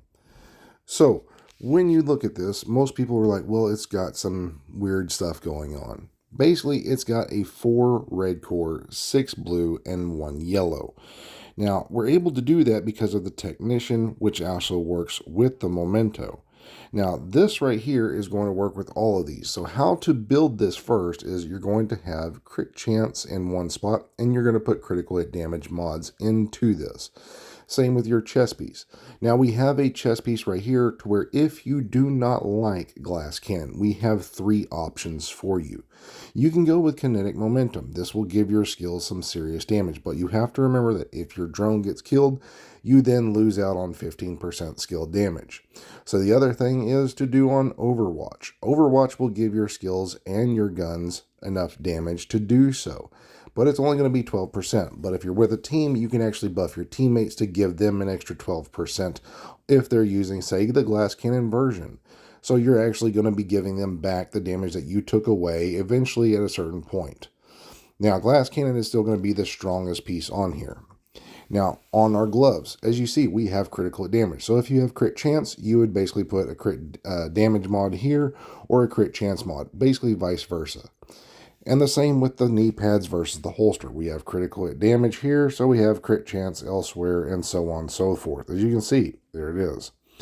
Now, this is going to give us the most skill damage that we can get out of this specific build and a lot of weapon damage at the same time, because now we're able to crit with having those weapon damage cores, and because the more yellow cores we have, we also have the capacitor, which is also going to utilize those yellow cores to give us that extra damage. Now, currently, my capacitor is unable to increase the damage to armor because of the bug that's going on, but later on, it'll still be the exact same. We also have a card 45, so if we're using things like pistol arrow in here, we have the in sync talent, and we can actually put in more rounds. This one has the highest mag for this. Now, you can use spike if you don't want to use this, but then requires you to land a headshot, so you already have a maximum if you don't have a card 45. I suggest getting the card 45 because of the extra stuff you can put onto it, but if not, you can easily use the maximum, which comes with that technical or the technician. But once you have in sync, this is going to allow you to get that damage out of your gun and your skills at the same time.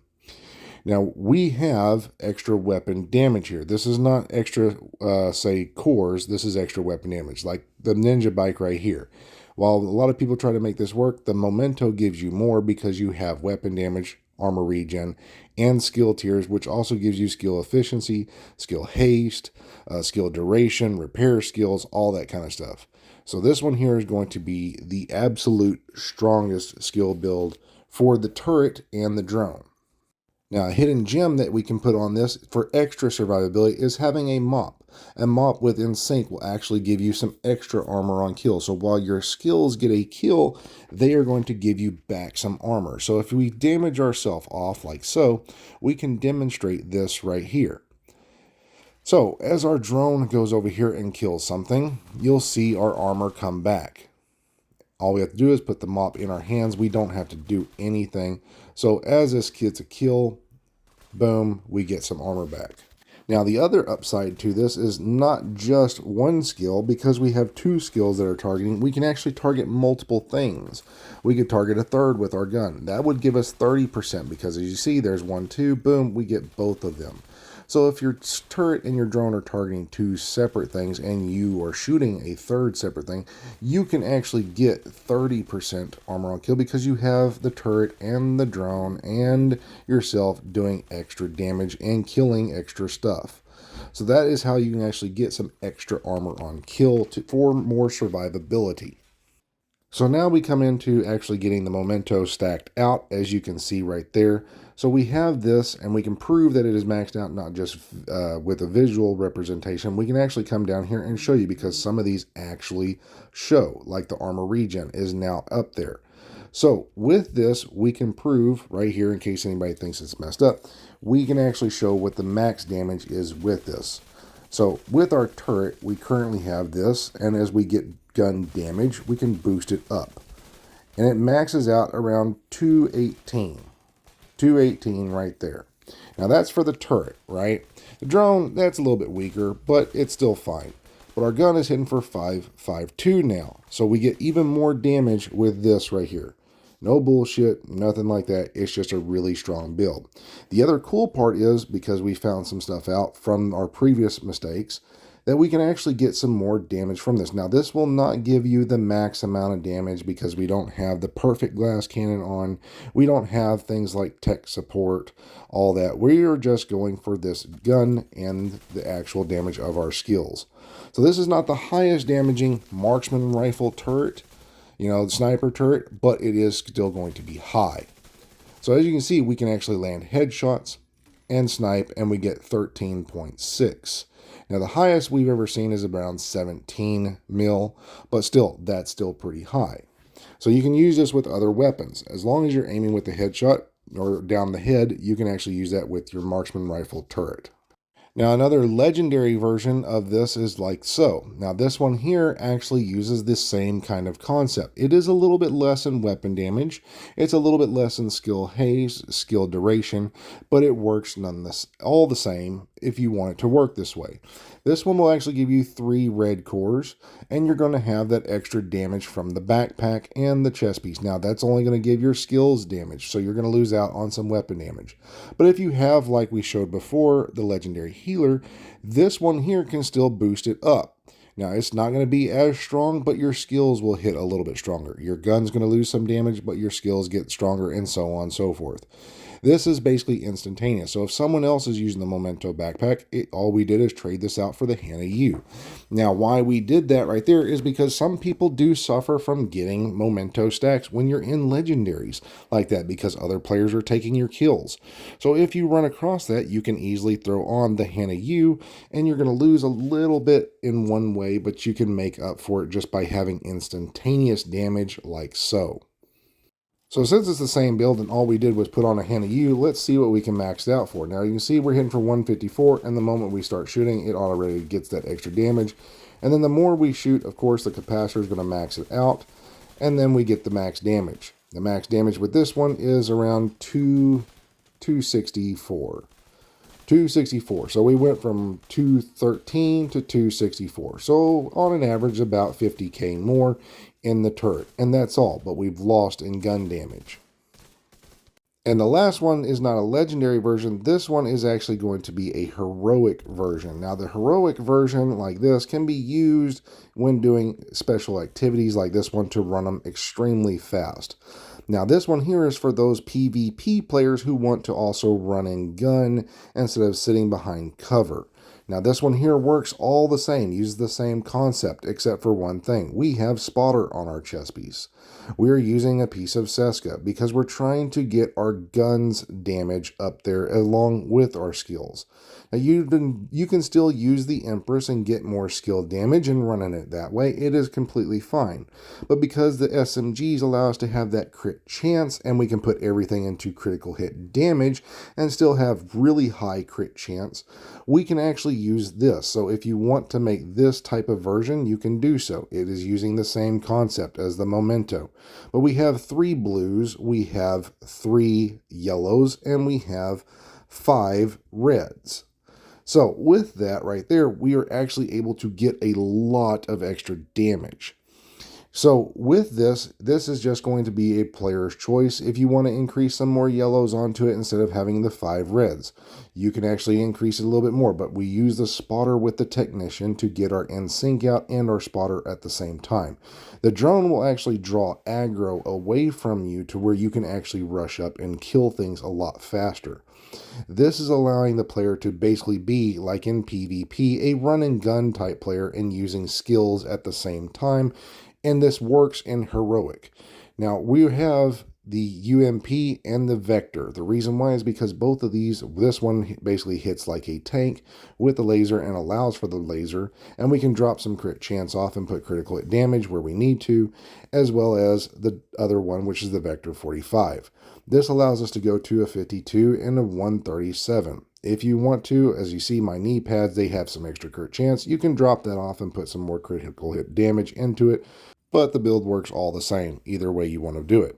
So the build that we're using, which is this one right here, as you can see, the drone is going to go out and basically give us our NSYNC by shooting something.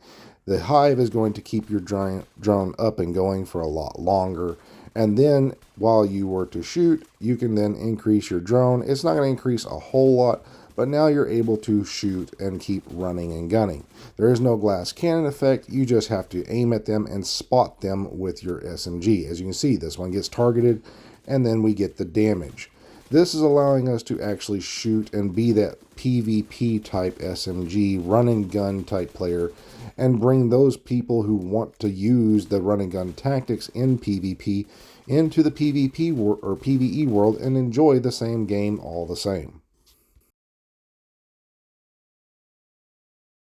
Here is the new tactical nuke. Now this one here I designed myself. This one is going to be using the mortar. Now this one is just like those other skill builds you saw. It's using pretty much the same concept, but we're actually making use of our damage to armor with this and the capacitor at the same time. This is allowing us to get more damage out of our weapons and our skills at the same time. So with all those extra yellow cores, you're only going to be short by about 3. Now you see we have 1 red core and the rest is all yellow. So we're going to be short about 45% weapon damage. So with that being said, this is where we get it out. We get it by our skills. We're going for the more skill type damage. This is where we put on the Grupo and the China so we can get more explosive damage. Now, a lot of people were like, well, wait a minute, why are you using this 612? That's because it has damage to armor and damage targets out of cover, not the other one. You can still use the mop if you choose to, but we're going for the explosive, the skill damage with the wyvern, the Grupo, which is giving us the 2-piece right here, and since this has critical hit damage, we're going to put crit chance onto these two. This is where we get this extra damage out, is that specific crit chance. Now, with this, we have to ask ourselves before, why are we using the Petrov gloves? That's because damage to armor actually matters for your mortar builds. So if you're going to make anything with this, the one piece that does matter is damage to armor. So since the mop also works that same way, you can put that on. But we're going to take off this to prove it. We're going to put something that has health damage and damage to targets out of cover on here versus the capacitor and show you that this actually does matter. So when we slap this with a mortar, as you can see, we hit for 5-1. 5-1. So 5.1 mil on a mortar. So if we put the capacitor in here, even though we don't have max damage to armor on it currently, we can see those numbers go up. And if we see those numbers go up, damage to armor matters. 5.6, ladies and gentlemen. So 5.6 million. We already jumped up nearly 400K just by putting on damage to armor. So as you can see, we're having the max amount of skill damage, as well as we're having the max explosive damage to give the most benefit for our mortar. Now, with the Memento backpack, we're going to get 30% more in skill damage. Now, if we were to put anything in for our backpack besides this, we could put that perfect China Light backpack on, and the moment we do that, we only get 20% from that, plus the skill damage on our backpack that we would have. That's going to give us the same amount. So the mortar, this is the highest damaging mortar that you're going to have. But we also have, we're making use of any and every kind of explosive, as you can see. This allows all of these to hit the most.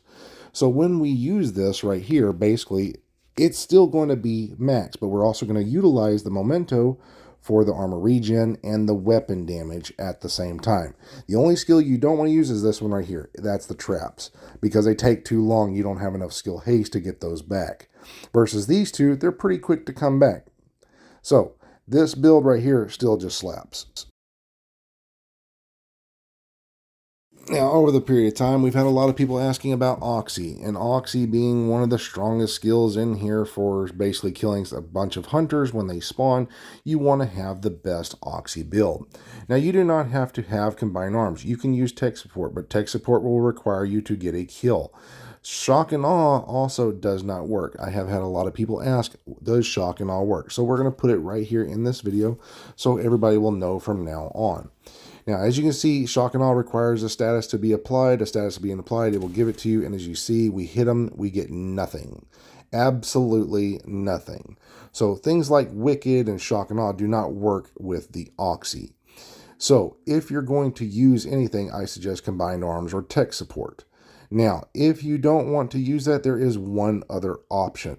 Because again, Wicked is applying a status effect, so do not use that. The only other one that you can put besides these two, combined arms or tech support, and I'll let you take a guess at that, is actually going to be this one right here. This is opportunistic.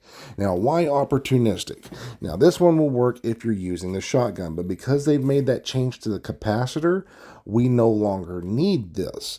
Now, when we used to do this, we could hit them like that and then put out a shotgun and then shoot them and they get the extra damage. As you can see here, we're hitting for 614 because they take damage from not only your skill, but your gun as well. So hitting them with the shotgun and used to use the shotgun would give you the most damage. So rather than doing that, we can actually put on combined arms. Now, combined arms is going to give you 25% skill damage. Tech support will give you 25% skill damage. So opportunistic would give you 15 and 15. So it'd be for your gun and your skill at the same time. So you're getting a lot out of those. But again, tech support requires you to get a kill. So I highly suggest using combined arms. Now, combined arms is very simple. With the shotgun, we used to just hit them, get the in sync, hit them like so, and then it would be done. But now that the capacitor has damage to armor and damage to targets out of cover, we can increase this even more. So, let's hit this thing and let's get our capacitor maxed out. As you can see, it's going to kill those targets really fast. We already have enough damage into this. And we do want the skill haste and the skill damage because we want to get back these oxys as much as possible. You can still do this like the other ones and put crit chance, critical hit damage elsewhere and go for skill damage, but you're going to run out and the oxy takes a while to come back. So if you really want to get the best out of your oxy, it's going to be skill haste and skill damage because your main goal is to put those oxys into place. So it doesn't mean you can't make it into a crit chance and a critical hit damage one, but you can if you wish to. So, as you can see, that was the damages, and we listed them up above. Now, this is pretty much the strongest status build you'll ever come across. Now, this is what we call the Dragon's Breath. Now, as you notice, we have all this extra status effects and skill damage everywhere.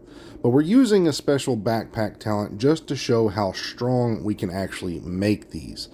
Now, there has been some questions why we have a blue core. Well, that's because we have the technician on to give us that extra skill damage. But we have shock and awe on here just to show how high this will get.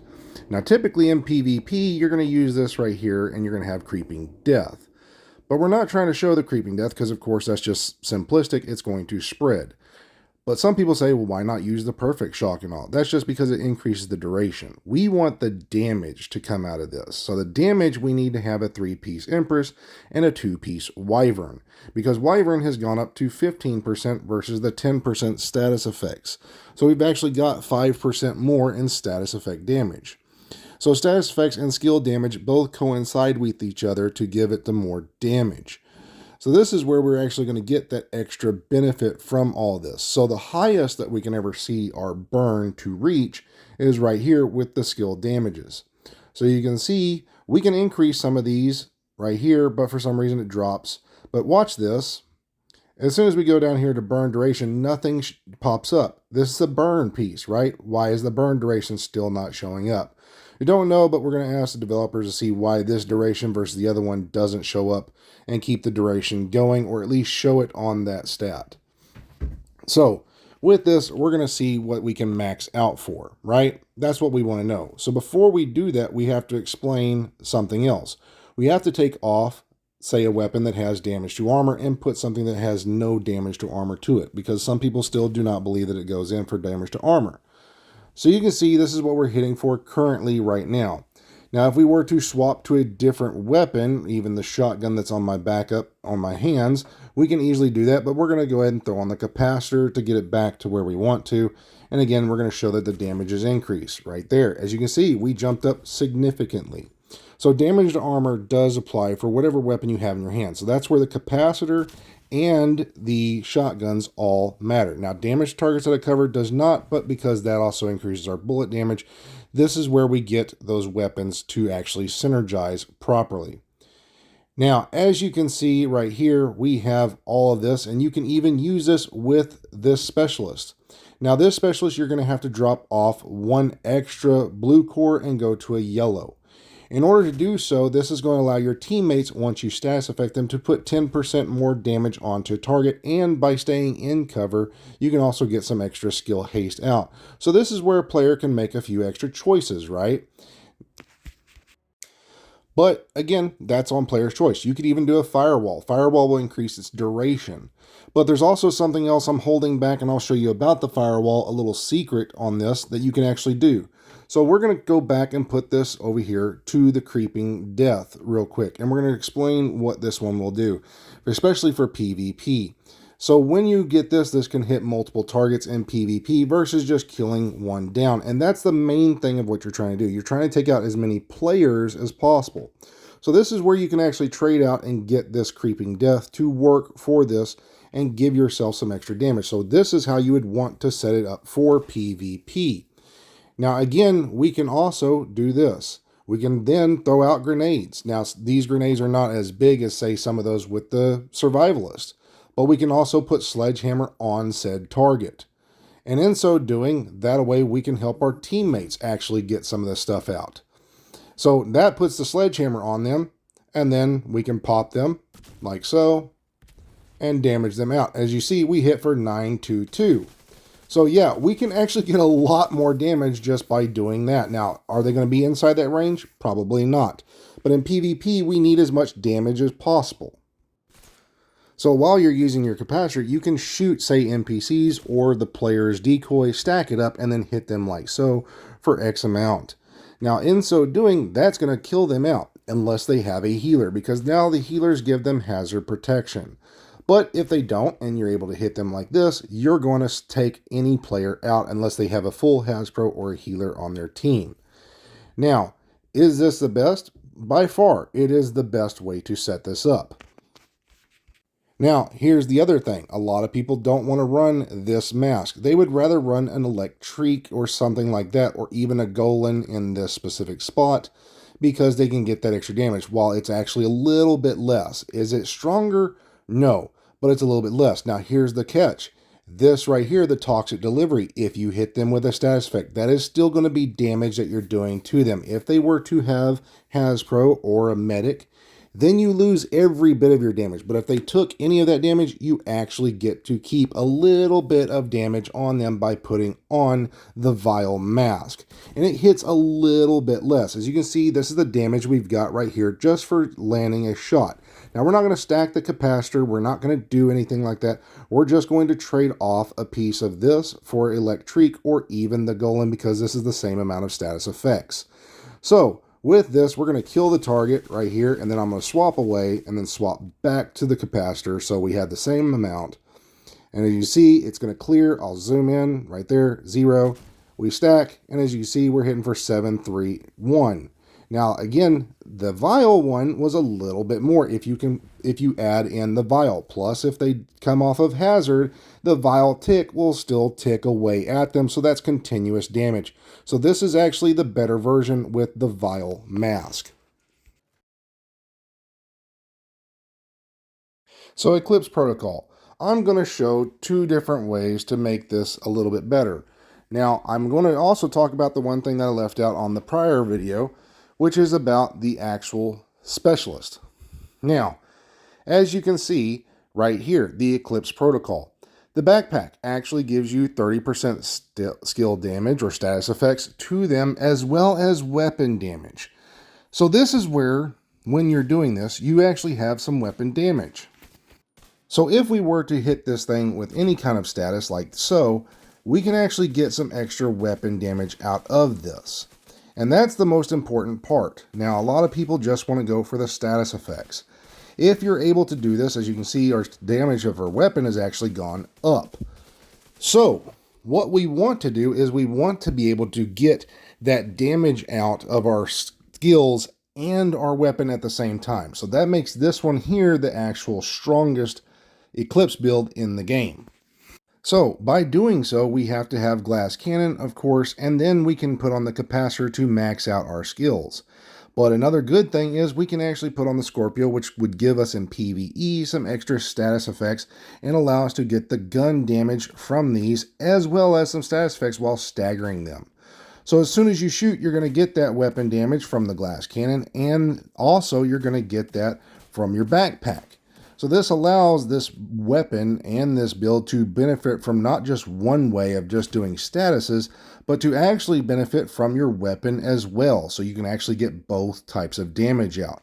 As you can see, we can kill anything pretty quick. But because we have the technician on, we have some extra damage. But there's something else we have to show you, because again, this build has been around like this forever. So we're going to demonstrate something else.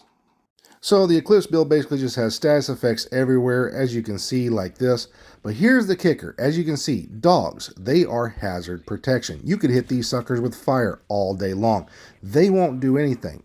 But if we put on the firewall like so with this shotgun, we can actually burn dogs down. This is where this also, again, we get some weapon damage from our shotgun because we do status effects to them like this. And as you can see, the dog is then burning and the dog dies. So this is how we can actually get some extra damage out. Plus the burn lasts a little bit longer by having the firewall on. Now, ongoing directive, we've had videos about this before. Again, we want to get the most benefit from our ongoing directive. So we're going to use a firewall, one because of the med kit, but we also can increase the burn for LMGs like so, which is an easy way to get your ongoing directive bleed bullets going for you or your team. Now, another great one is using the blue screen. Now, while this weapon does kind of stink because you have to reload, I wish the developers would just take the reload part of it and just landing shots counts just like this one. That would be nice because as long as you're able to land shots, that would be really good versus having to reload to get those. And then that would make the blue screen actually probably the better weapon because of its higher damage, because both of these weapons have near the same amount of damage, and one of them I have is expertise while the other one has 0 expertise. Now, one also does have more crit chance, or at least critical hit damage, and a few more extra rounds, but the other one has 100 rounds. So again, it's going to be player's choice. As you can see, the total damage is right here, and I have 12 expertise versus 0 expertise. So again, the blue screen, if we were able to get that going versus having to reload, would be nice. But as you can see, we also have our ongoing full red right now. Now let's get into the actual ongoing part.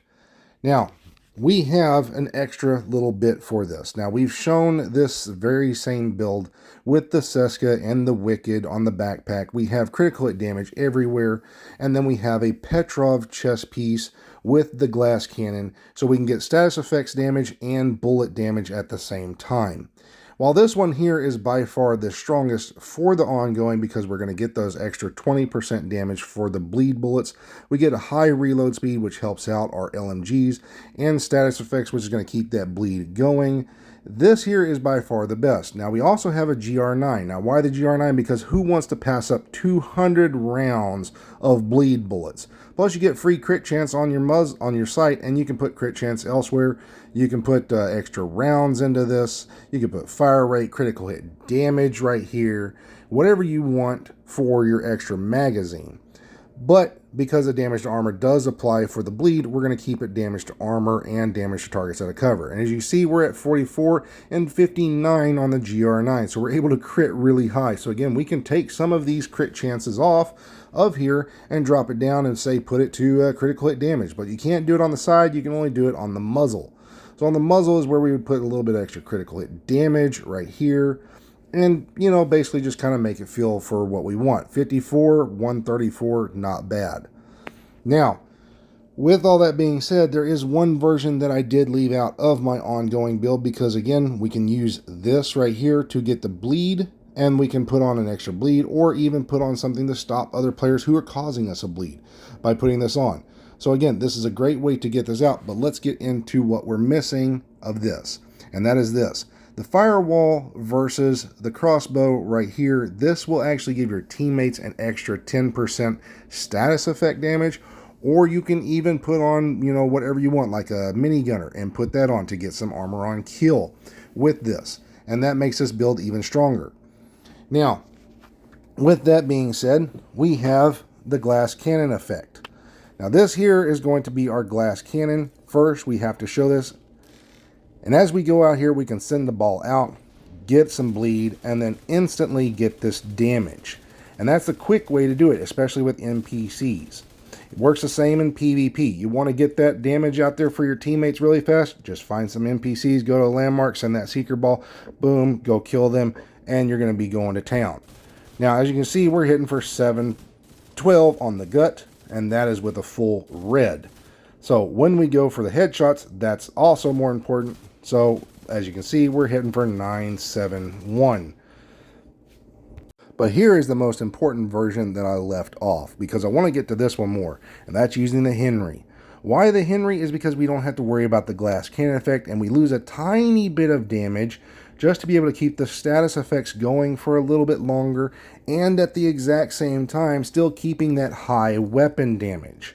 Now this one is great for PvP. You can actually make this an all blue and just slaughter players. As you can see, we're hitting for almost a mill.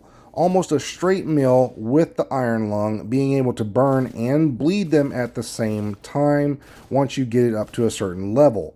So you can actually basically, you know, after you pumped out enough rounds, you're going to be able to set that target on fire and bleed them.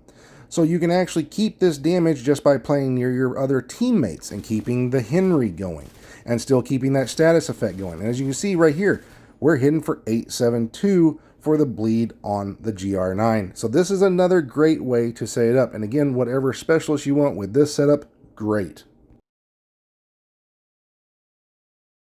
Now we have your typical hot shot build right here. Now these two weapons up here are going to be the highest, as well as for our chest piece and our backpack. Now again, you can use vigilance if you want to, but having the Habsburg guard is going to give you the more headshot damage and the more marksman rifle damage.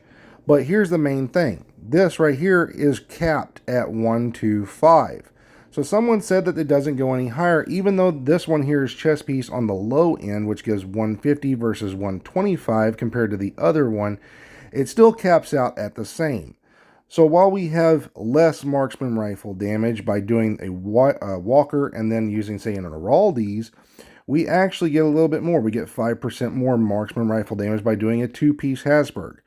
Now, do you have to use that? No, you do not.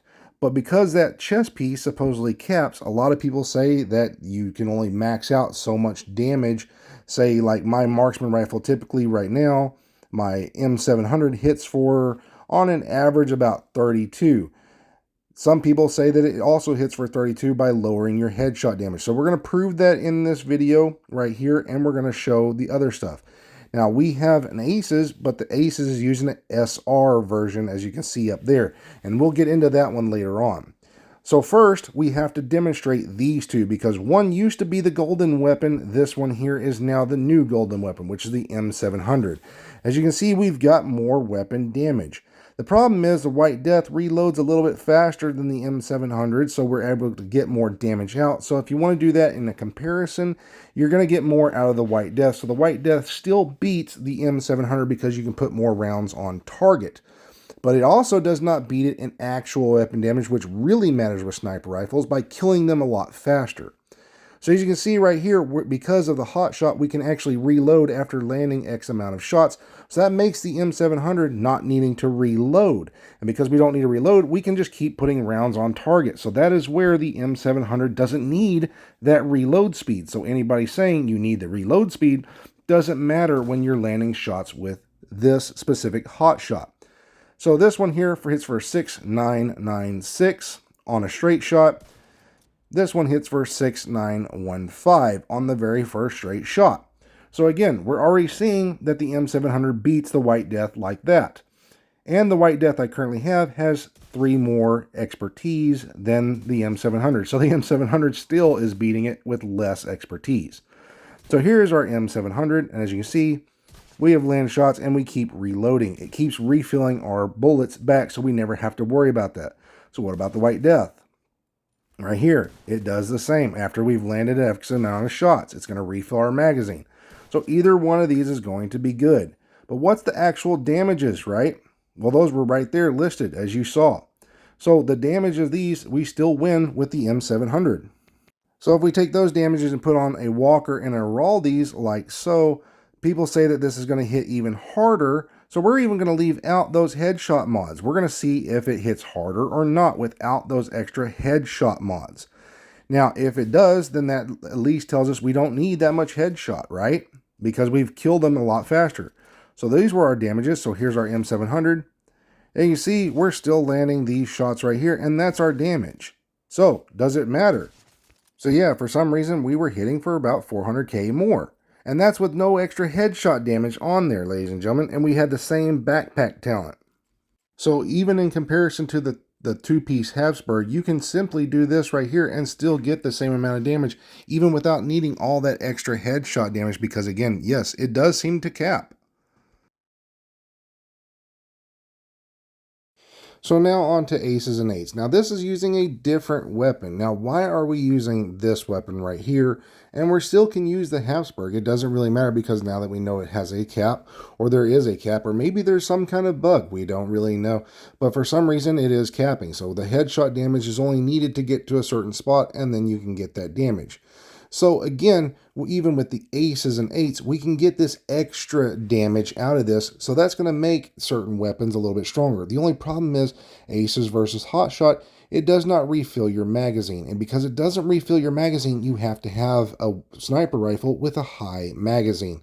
So that way you're not also having to reload as fast or as often anymore like the M8700.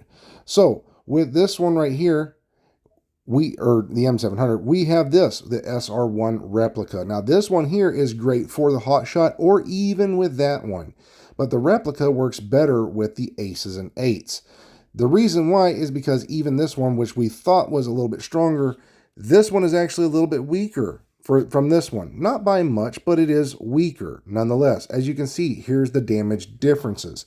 Now also, the replica allows for one thing on the side rail, which I did not know of originally, but it actually, because this one here only allows for crit chance on the side rail, the SR1 allows for accuracy. So as you can see, we can get more accuracy, more stability, whatever we need to out of our weapon and actually be able to reach out there.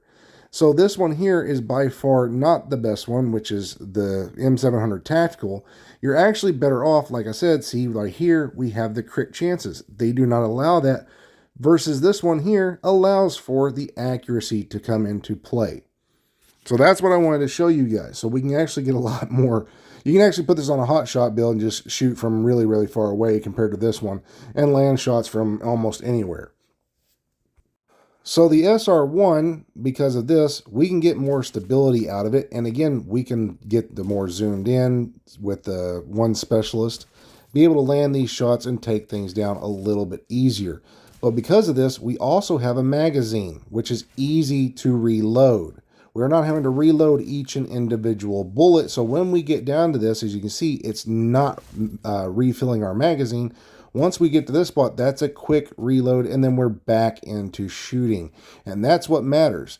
Now, if you want to use the M700 Tactical, by all means, it does the exact same. We actually get 2 more bullets. So some people will say and argue that even though it doesn't allow for that accuracy, and it is a little bit less, because of those 2 extra bullets, we're still able to shoot. And then we're able to put more targets down and so on. But either way, both of those are great weapons to have on this build. Both of them are good. Now we come to Heartbreaker. Now Heartbreaker is a really fun build. You can set it up multiple ways. Now the best part is having the Technician on, because the Technician gives you the laser pointer. The laser pointer allows you to actually spot those targets without needing a pulse. Also, with most of these builds, you're going to be running the Coyotes, because the Coyotes, you're going to be up close and personal with that ACS-12. So having a backup pulse like down here is going to be beneficial in case you didn't get something pulsed. Now again, the ACS-12 allows for that laser pointer to go along the side. Now currently my GR9 or the Dare is not allowing me to put certain mods on. I don't know why it's not. Maybe it's a bug or something, but it should be allowing you to have the tactical laser pointer on the side. If it doesn't, then there's a bug. But at the same time, with that, you can have that extra damage out, which are the multiplicatives.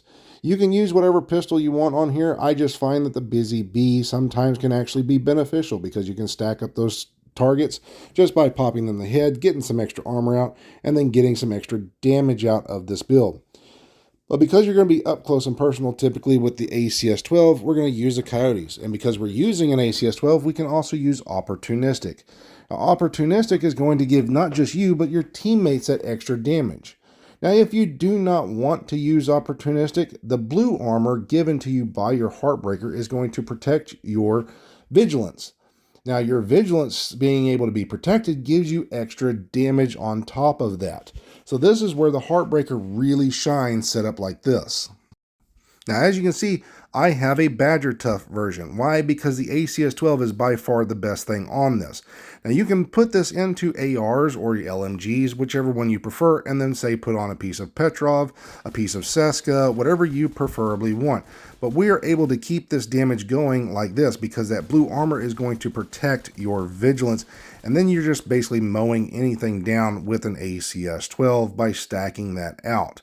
And it's going to give you the Heartbreaker stacks the fastest.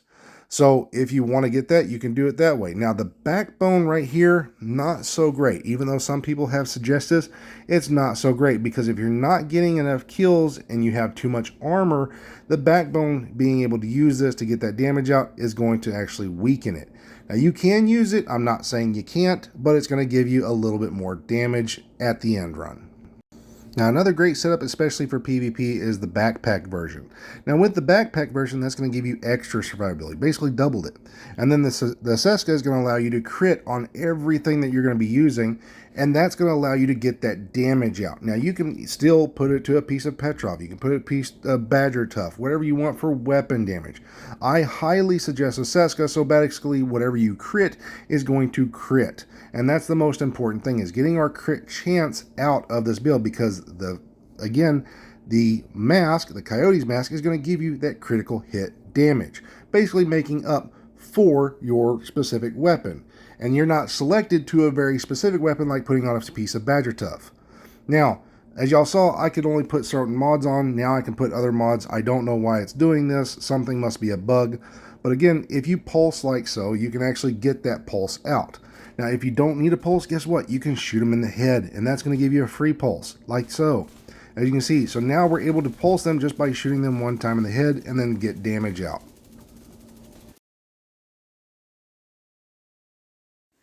Now there are two versions of Negotiator's Dilemma. Now this one right here is great for PvP.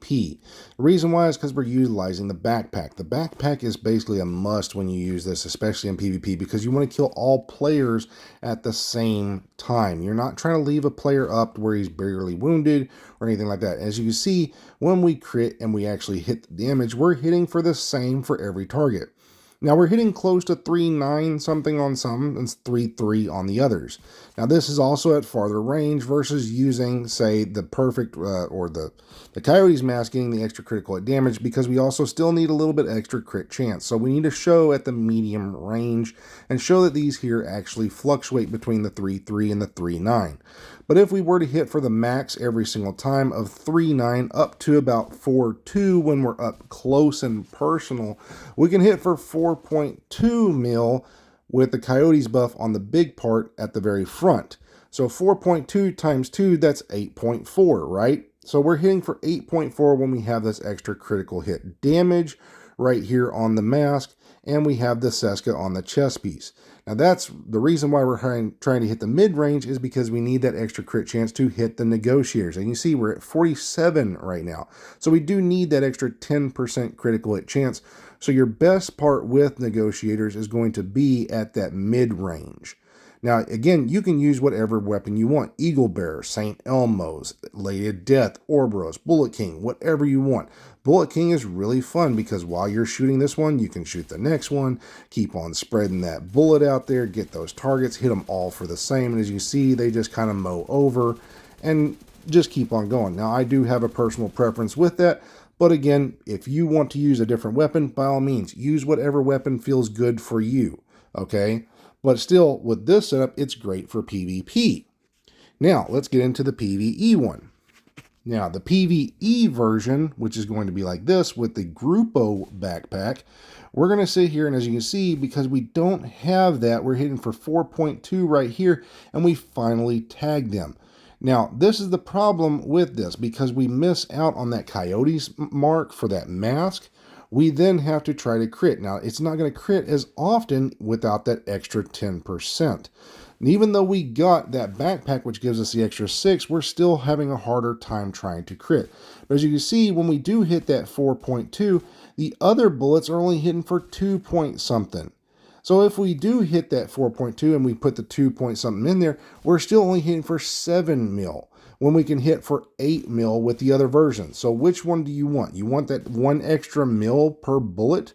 Or do you want to take that? Because also, as you can see, we have vigilance. So while we have vigilance, if we get shot, guess what? We lose damage. So there and tail becomes the biggest problem. Now, again, we can hit for almost 4.9, and then we hit for the other 2. So this is where we can boost it up. So we can still hit for even close to the 8. So both of these versions work just about the same. One's just a tiny bit more, but if we do get hit with the vigilance, again, we lose damage. And when we lose damage, guess what? The other one outranks and shines stronger than this one, especially with the coyotes boosting your teammates out. So again, this is where it becomes player's choice. Which one would you prefer? But honestly, when it comes down to it, this one here, which even works for PvP, is still going to be your stronger one overall. Now, system corruption is actually a lot of fun, but it's mainly just for PvP. While this is a good build nonetheless, it is only really good for PvP, because most everything else in this game besides PvP doesn't benefit from the pulse resistance. Now, if hunters or something like that were to actually be like take your damage away by having pulse resistance, that's great. But you're also going to be looking for pieces like this that may have weapon damage on them to put blue cores onto them. And if they already start with a blue core, you're going to want to put that to there. But we're going to be utilizing the 2 skills that actually make this a lot better. And that's going to be the Artificer Hive and the Decoy. Now, as you can see, we have 3 yellow tiers. We have one that we put on, we have the Memento Backpack and the Specialist. Now, why we're doing this is because this hive will actually keep your decoy going, and you can be invisible for up to about 3 minutes long. That way you can actually run around, get some kills, kill some NPCs, max out your backpack, have some regen and some survivability and weapon damage to boot to get your weapon back. And because we have those extra yellow tiers, we're going to be using the capacitor. Now, the reason we're using the capacitor is because that way we can actually get some more weapon damage out of the build. Now, a lot of people like to use, say, a piece of Sokolov and then putting on, say, a Lady Death, right? Well, when we have this blue armor, we're going to get some extra damage, and we're also going to get some extra damage from our yellow cores and the backpack by maxing these out. But because we're also short on our crit chance, we have to have a piece of Seska into this. Now, the more blue cores, as you saw with the system corruption, the better this gets. So that's where the Memento shines on this build, is because we can drop tags, grab that, and get this extra 20% damage out at the same time. So not only are we getting a backpack, or not a backpack, but a med kit that gives us some blue armor, we're actually getting more blue armor by using Memento and leaving tags down, which also the Memento is going to boost these up because it gives it duration, skill haste, everything for those pieces. So this build shines like this, but we still need the Seska, especially for our AR, to give us that crit chance. Now you can put a piece of Bellstone on there and get some extra regen, so you can have up to 4% regen. But this way, as you can see, we have no regen. But here's the problem with this. If I get rid of my Unbreakable completely, let's say we completely get rid of it, right? We don't want to have any Unbreakable on here whatsoever. We can still have some extra med kits, and they're infinite. That's right, it's infinite by using this. So as we kill this armor off, here's the one problem with those infinite med kits. If you pop the main med kit, you get the blue armor, right? We still now have to wait 20 seconds before you can even pop another med kit. That, ladies and gentlemen, is where the Memento shines yet again, because we get the armor regen while we're waiting for our med kits. We can get some blue tags to give ourselves some extra damage. That is where the Memento shines, because without that extra bit, we only have this for a short period of time, and by the time that goes away or we get shot, it's gone. So those instant med kits are also still used with this. Those instant med kits do not give you any blue armor. So here we go, we're going to show an instant med kit. And there, as you can see, we get the same amount of white armor, but we get nothing of blue armor. So that's where it stinks. So that's where the Memento, yet again, shines to give us that regen for survivability and the damage. So right here, I went out and got our Memento maxed out. And as you can see right here, again, the exact same build, but our Memento is maxed out. So this is where it comes in and shines yet again. As you can see, we have regen, right? So when we pop our med kit, we can actually get some regen still going to give ourselves the added survivability. And now, on top of that, when we have it maxed out, we also have extra damage. We have extra stuff for our skills, which means our skills come out and go faster. We get skill haste, skill duration, repair skills, all that to help those two skills. So where we can actually turn it in from a 3-minute into about almost close to a 4-minute long duration of, say, having invisibility. Now, True Patriot. Now, there is a problem with True Patriot. Not too much of a big problem, but there is a problem nonetheless. The wording on True Patriot is messed up. Now, if we want to help out our teammates, we're going to use the Survivalist. Now, the Survivalist is actually going to give our teammates, when we do damage against anybody, an extra 10% on status affected targets. Same with the Scorpio. That's going to boost it up. But right here is the full flag. Now you can see we get some extra damage for the red flag. We get some white for survivability, but it's only per second. And then we also get, for the backpack right here, we get some extra decrease of damage from those enemies. But the full flag is the big problem. It says equal to their total health and armor, not yours. So some people read that and get it mistaken where they think, well, it's based on the enemy's total armor. That's not true. And we can prove that right here. As you see, I have a red core on my mask, right? So what we're going to do is we're going to demonstrate this right here.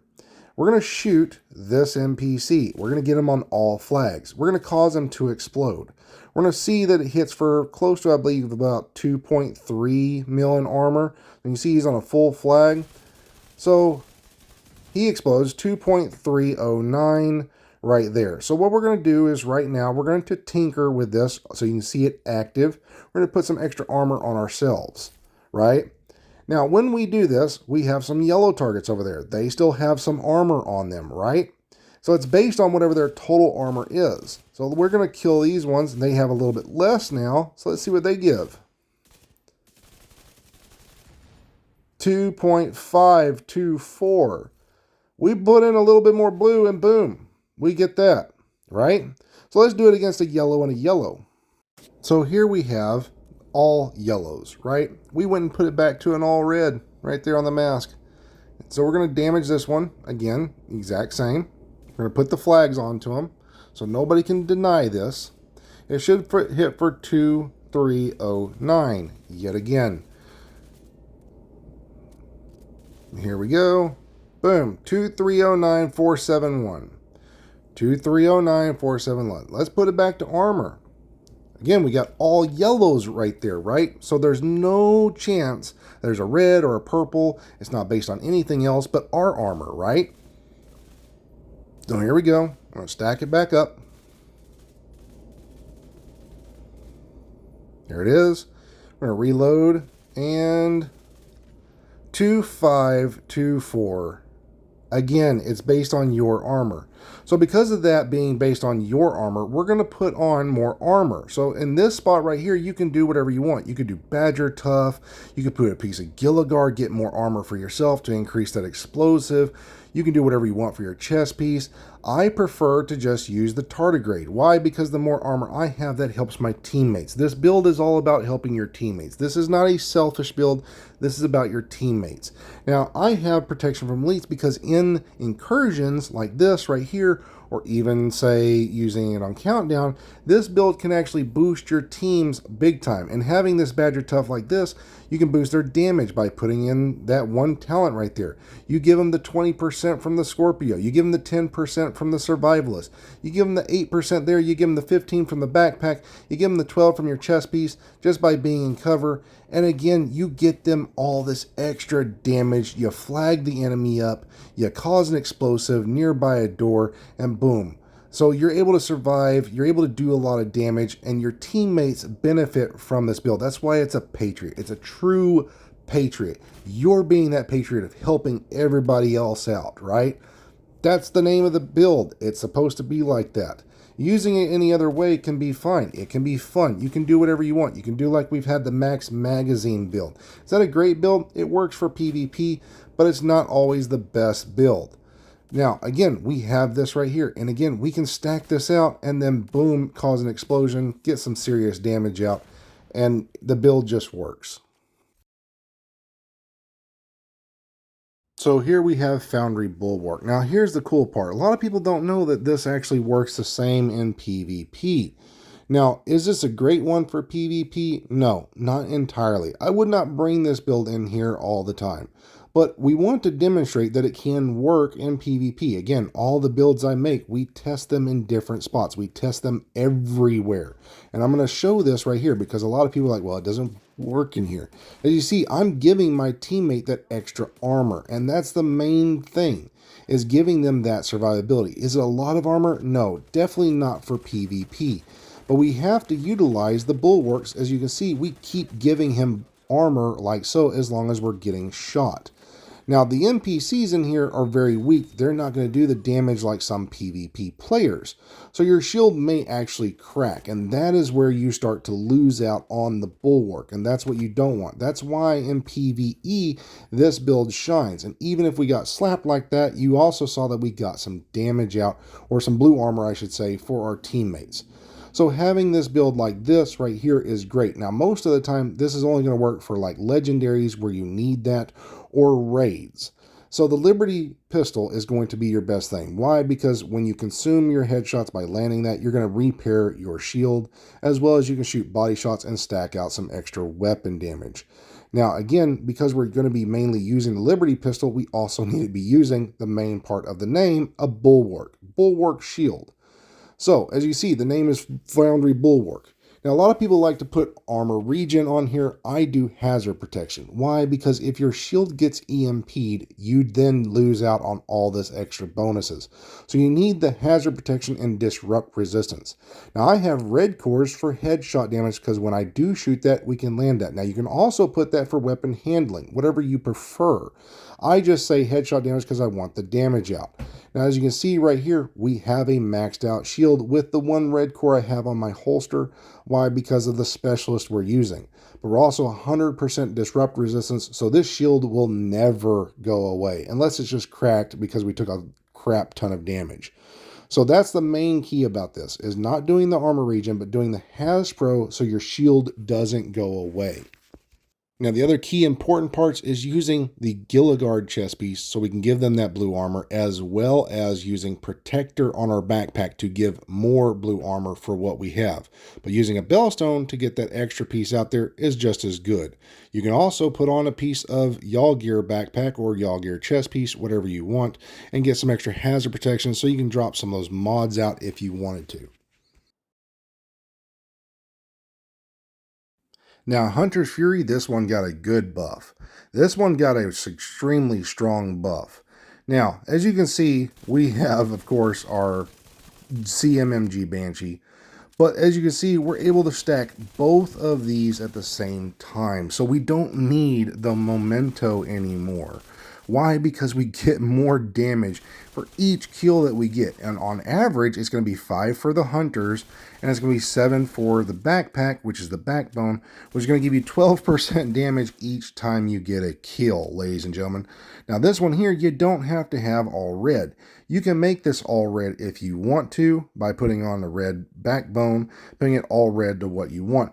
Now, doing so is going to just make this thing just, extremely strong. But the backbone works great for this because it gives you the same feel as the memento because you already have the armor on kill and the health on kill. So giving this extra damage from the backbone just makes this thing even stronger. And now when you're up close and personal, say to some of those little huggers, you get some explosive resistance. So the backbone works with this just like it does with the pestilence, even stronger. So all we have to do is get this extra crit chance, critical hit damage onto it, keep it as a blue if you want to, or just go straight red. And because of that, we can then put on either a Seska, Sokolov, Badger Tough, whatever chest piece you want with Obliterate, so we can just keep that damage going the whole time. Now again, this shotgun and this SMG just melt things all day long. So those two haven't changed. But if you want to put on a memento to get that extra regen out or extra skill efficiency, but again, it's still a good choice to do so. It's just with the backbone, we're going to get near the same amount for this weapon damage. Maybe not for the regen, but we're going to get more out of the backbone than we would anything else. And we can actually trade some of that stuff off. Now, as you can see, I went and took it to all red. So thank you to Gator fans for giving me my backbone that's all red. I do appreciate that. And here we go, ladies and gentlemen. Let's see what we can make this thing do. So here we go. We're just going to max this out.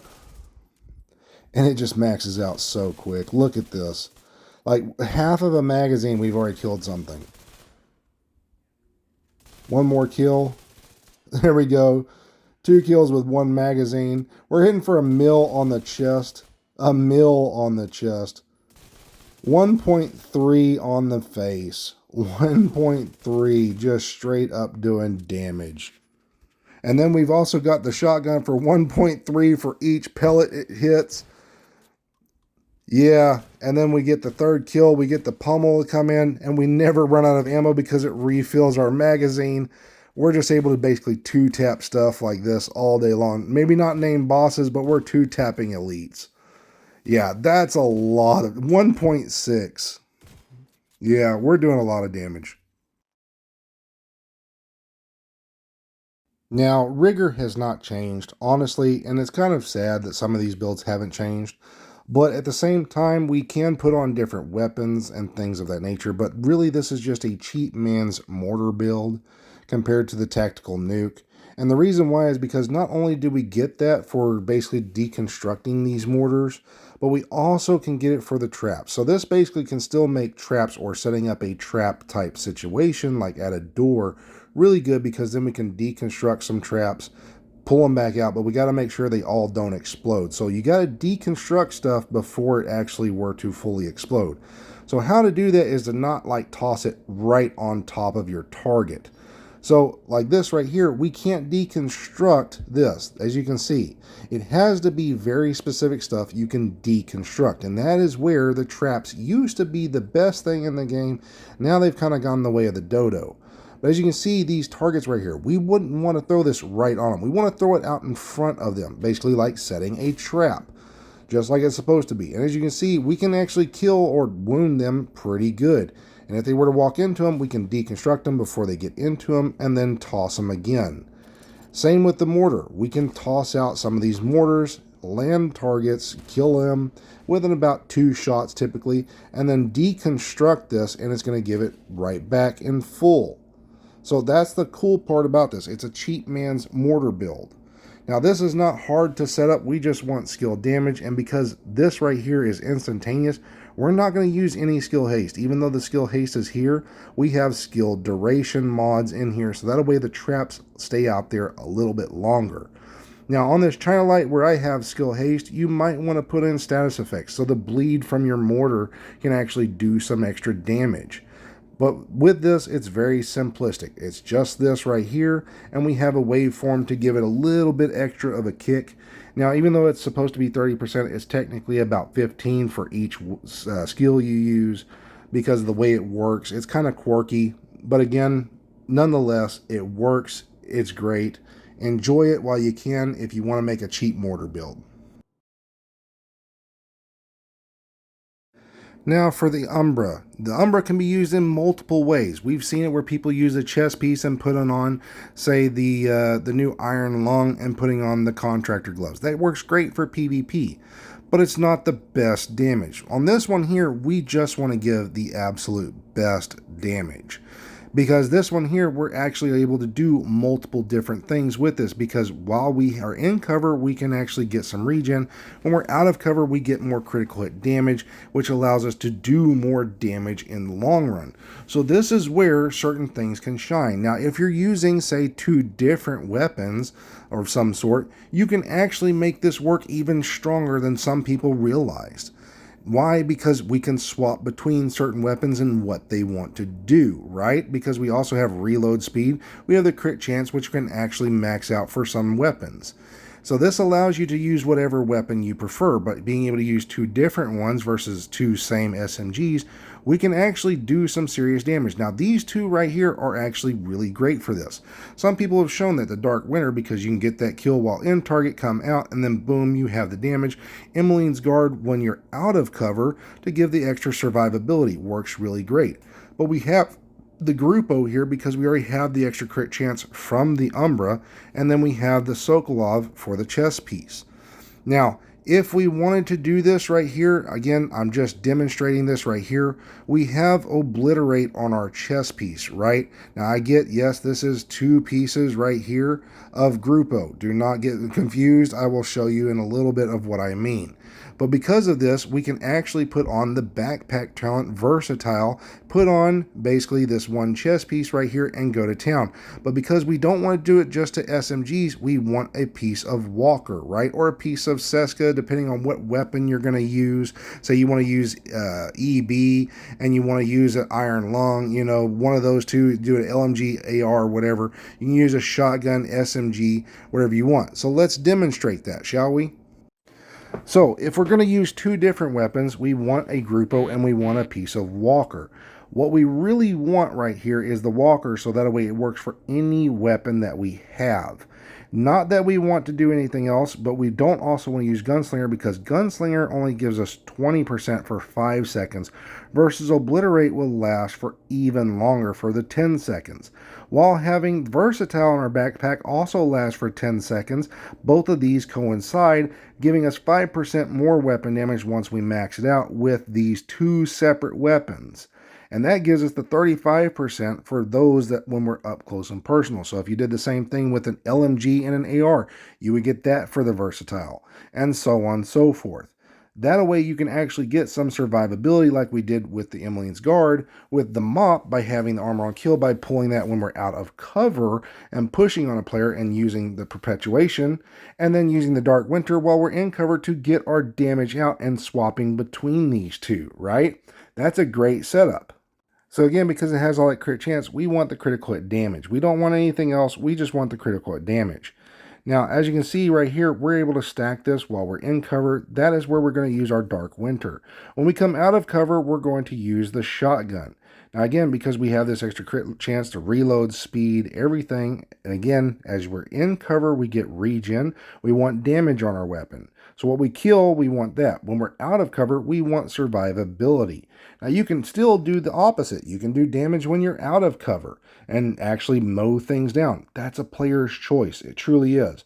But having 2 separate type of weapons, one for each situation, and swapping between them and still having Obliterate is still going to give you the best damage, because again, we also have the critical hit damage from being out of cover.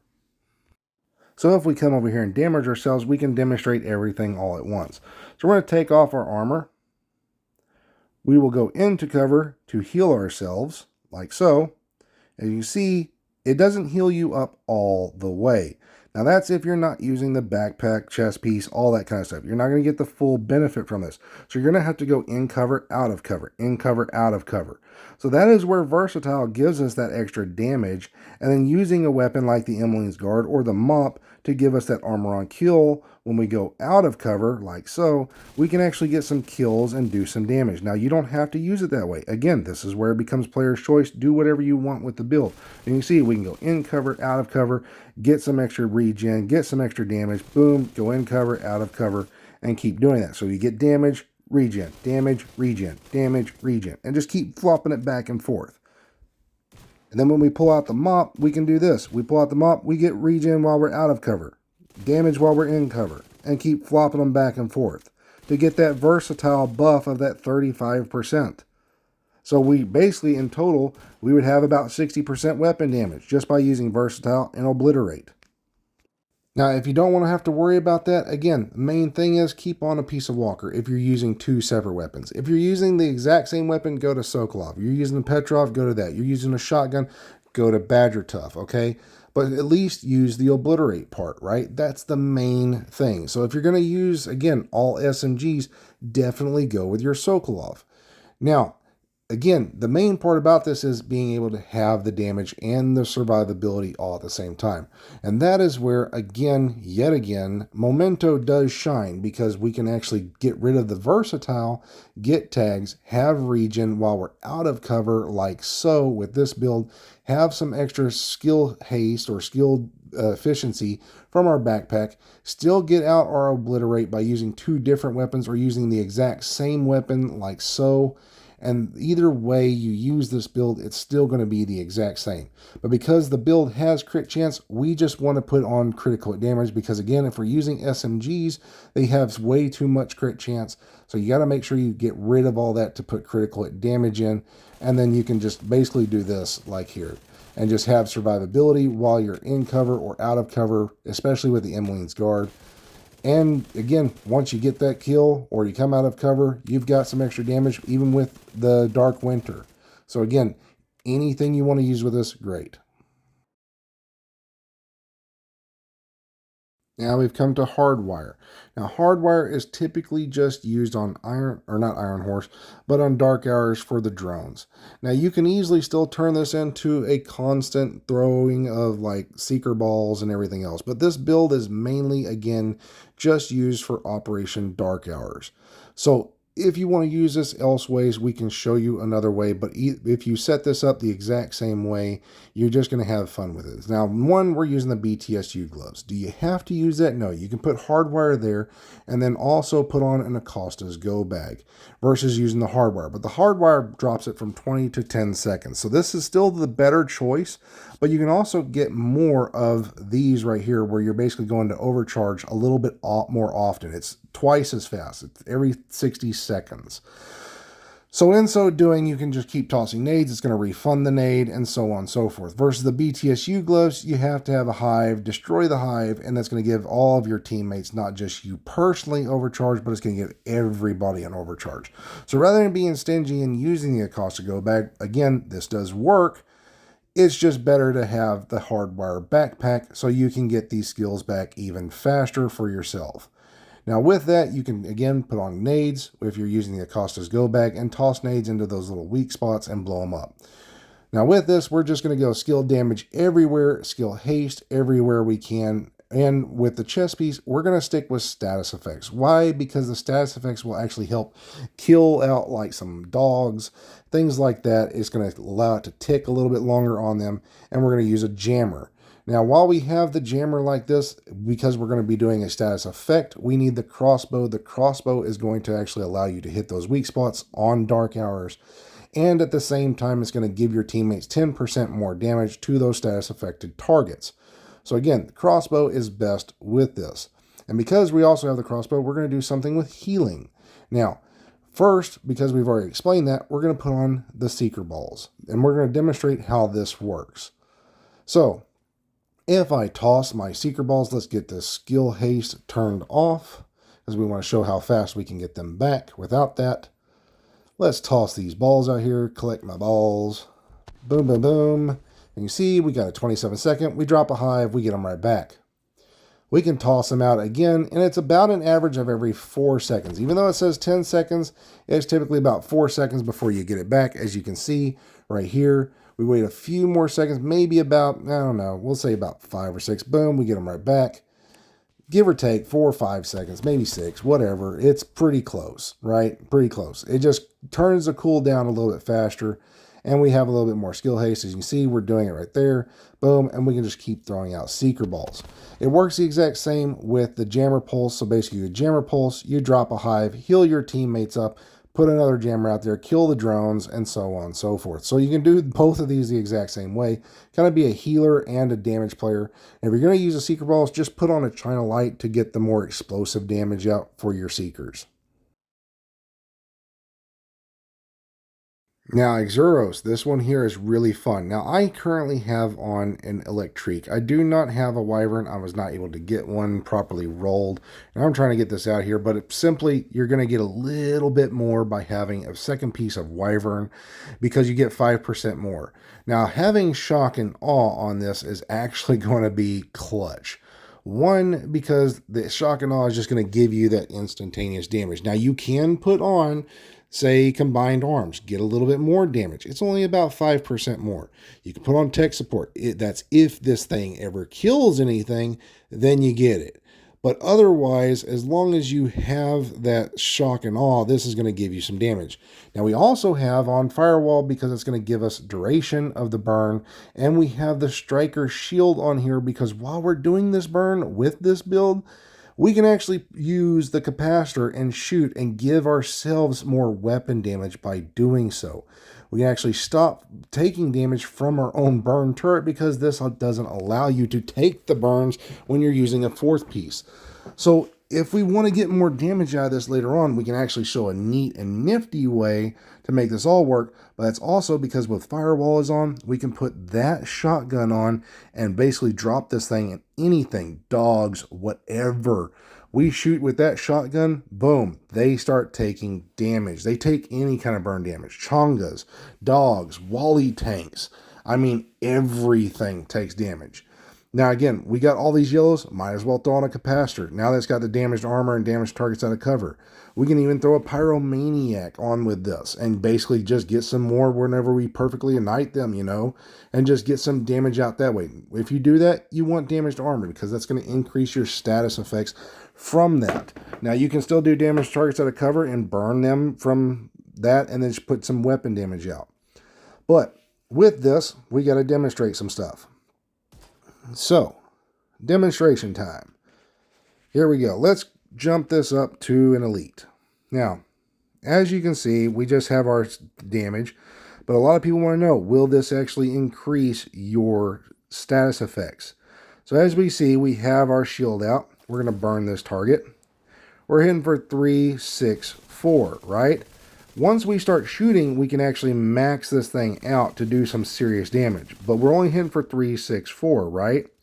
So what does it max at? 407. We're burning it for 407, ladies and gentlemen.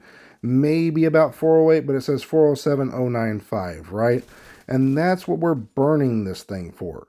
Now, again, you can even use a vial mask if you want to make this thing work. You can put on the backpack. I've seen tons of different ways to do this.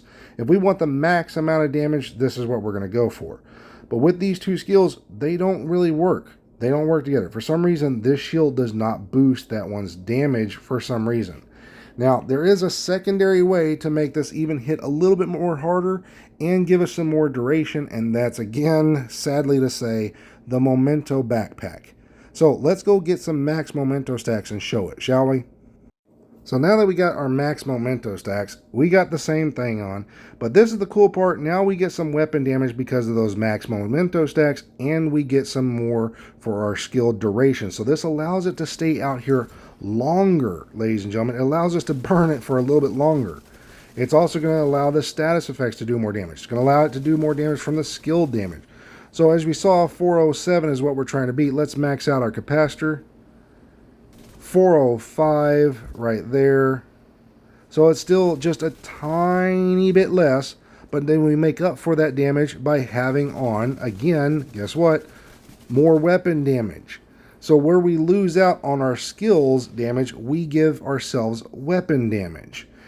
And that's where it basically boosts. And that's about it. So either way you want to run this is still fine. It's just, do you want to get the more weapon and skill damage, or do you just want to get more just straight skill damage?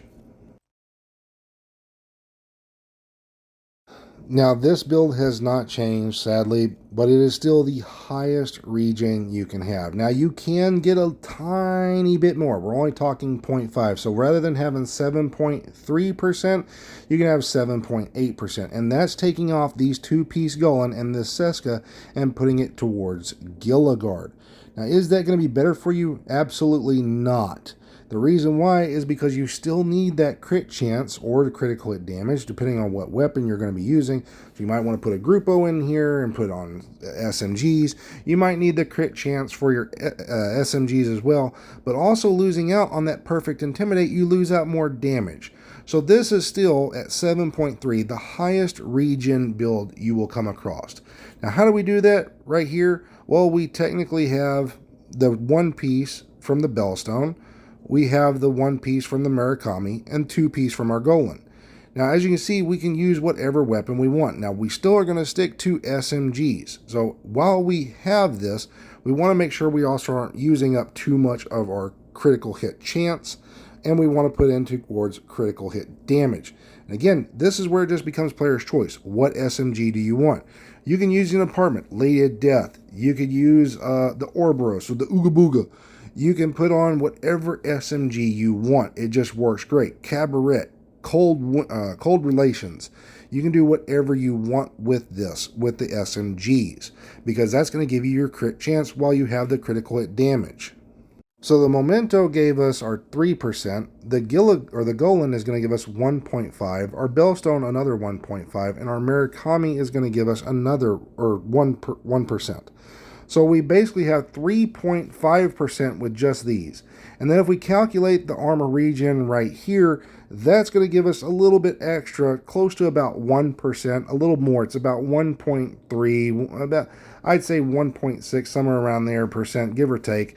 Anyways, with that right there being calculated and this being all blue, we also get the 3% from our backpack right here. Now, in total, that's going to give us exactly, it's going to give us about 7.8 if I did the math right. So in total, we have 7.8. Now, we went from 7.3 to 7.8. And again, that's what the build used to be, was a 7.3. So now we've jumped it up by an extra 5% because the Golan got a 0.5. So now we're just up to 7.8. So this is the highest you're going to get in straight regen. But when you put this version on, we get even more regen. Plus, on the same time, the status effects are actually being used with this. Now, the status effects being used with this actually allows you to keep that damage going. But this version right here, because we have the Seska, is not going to be the best. This is where we want to trade one major thing off. And when we trade off, this is what we're trading it for. We're putting a Bellstone in that mask. We're using the Golan right here. And where I have this crit chance, you would put the armor regen into. Now this right here allows you to then use in those gloves to keep your status effects going, which actually keeps that regen from your chest piece going even longer, ladies and gentlemen. Plus giving you the weapon damage. It's basically giving you the same type of regen as the other build, while the actual regen from the chest piece is per second, not a continuous. We can also get some more damage out this way because we're actually using the Golan the proper way it needs to be used.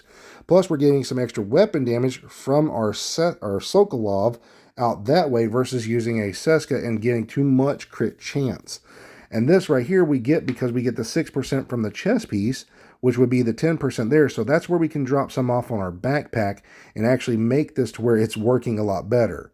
Now, at the same time, we get the extra red core, so we're still going to hit for about the same. Even though we have 30% from the Memento, we have an instantaneous 18% from our backpack by giving us that extra wicked. Now, this right here is the typical regen, and again, we're only short by 4925. And another probably 4925 from the chest piece, but considered to the Memento backpack, yeah, this build right here is actually a lot better because once you bleed them, the more targets you bleed, you get the 48% on top of that. This is the highest regen build you'll see with damage, and that's right here using the Ridgeways this way. Now, the PvP current meta one is this one. This is the ultimate regen right here. Now, there are some people who are using the Catharsis mask and everything else and the Adrenaline Rush backpack version, but they're losing out on some serious regen, not by doing this. Now, is that a bad build? Absolutely not. If it works for you, it works great because that also gives you some hazard protection. It can give you some extra damage from your mask. But this Ouroboros right here, the Ooga Booga, actually works really great with this because we can get that high RPM. Now, if they were to hit us with a status effect, we can do that in return. So if you want to, you can put on the crossbow, and once you pop one of your big med kits, you can heal your teammate or use the firewall to get those major med kits. And then we can also put on those grenades for either one of those and get the sledgehammer out to where our shotgun does some damage. Now, the Ninja Bike right here unlocks this regen to its max potential. So do you have to run this? Again, no, you do not. Again, you can use the Catharsis mask version, and that's just putting on this and then dropping out, say, the 2-piece Golan and then putting on the 3-piece Gilligard. And basically, you're going to get the exact same. You're just going to get 5% more, but it's actually not 5% more because of the loss from the Ninja Bike and everything else. So this is the max, and this is me at 12%. We're in 1.3, which is actually a 6.4%. If you do the numbers right, it's 6.4% regen for this entire build right here. So while the other one was actually a 7.8, this is a 6.4. So this is not like the highest. This is just the highest and the best for PvP, right? This is going to be the highest that you can get for your PvP, while at the same time helping your teammates out if you wanted to help them out. So you can see we have it listed as such.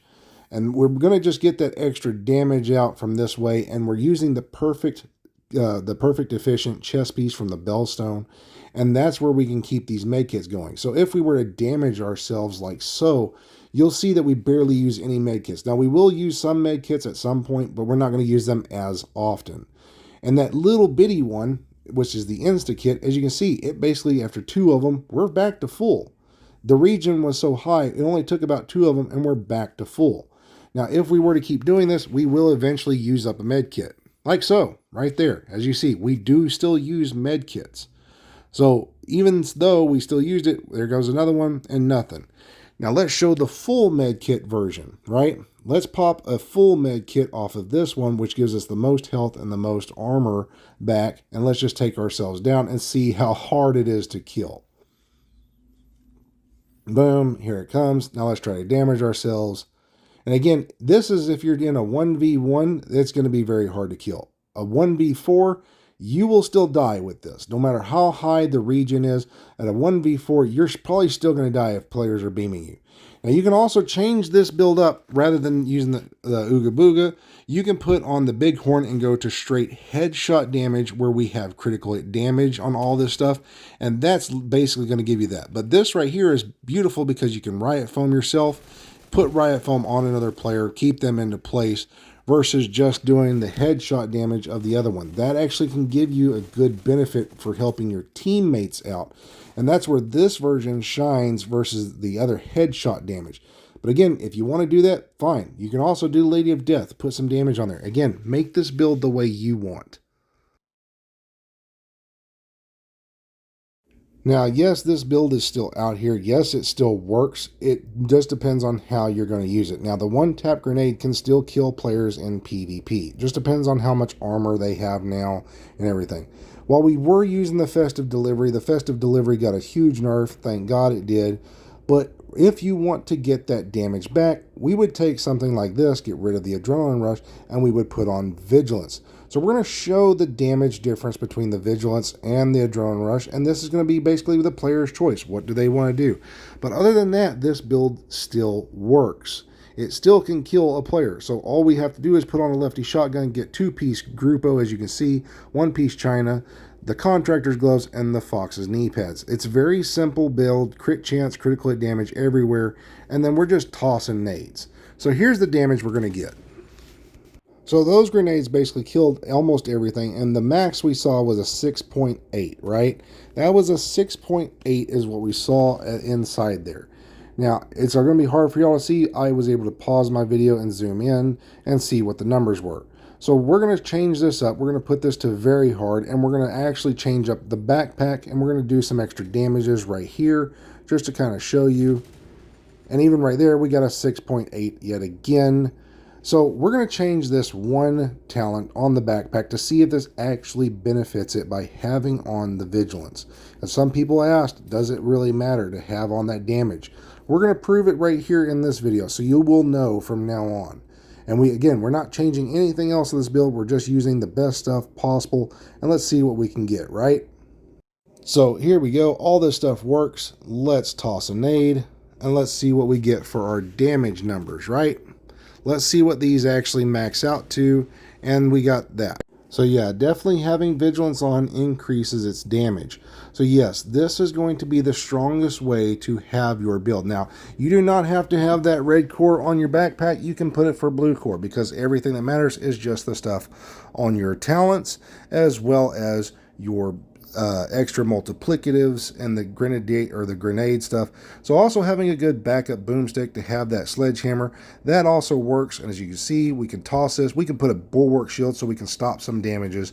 That'll also prevent us from losing that extra bit. And we're still hitting for 8.89, ladies and gentlemen. 8.89. So yeah, there we go. Best one-tap build, and it still works. So the one-tap pistol build. Now this one here, there is a one-tap pistol build. But this one here is basically going to be using this pistol right here. Now, we have learned that damage to targets out of cover is still going to be better on this because it gives a little bit more damage. Not a whole lot more, but a little bit more. So with this, we're just basically putting all named items on here. Now, you can trade that Perfect Vigilance backpack, the gift backpack, and put on a piece of Walker to get that extra damage to armor. It could boost it up a little bit more. I have seen that. But again, we're just using that because we want to keep our vigilance going at all times. It's a little bit faster to get it back. So it hits nearly about the same. So with this right here, we have anything you want to put on. You can even put Douglas and Harding here on your chest piece. From what I understand, as long as you still have everything going for this, like this, with all these named items, it's still going to be the better option. One, because you can just get those damages going on the first shot, and you have the foxes with the headshot. You have the contracts with that. It's basically just a giant named build. And then we have the Dodge City Gunslinger holster. This is going to boost our pistol's damage by not even shooting our shot and just storing it away. Now, storing it away, we can actually get a lot of extra damage. And I mean a lot of extra damage. And this right here is where we actually make these one-shot pistol builds.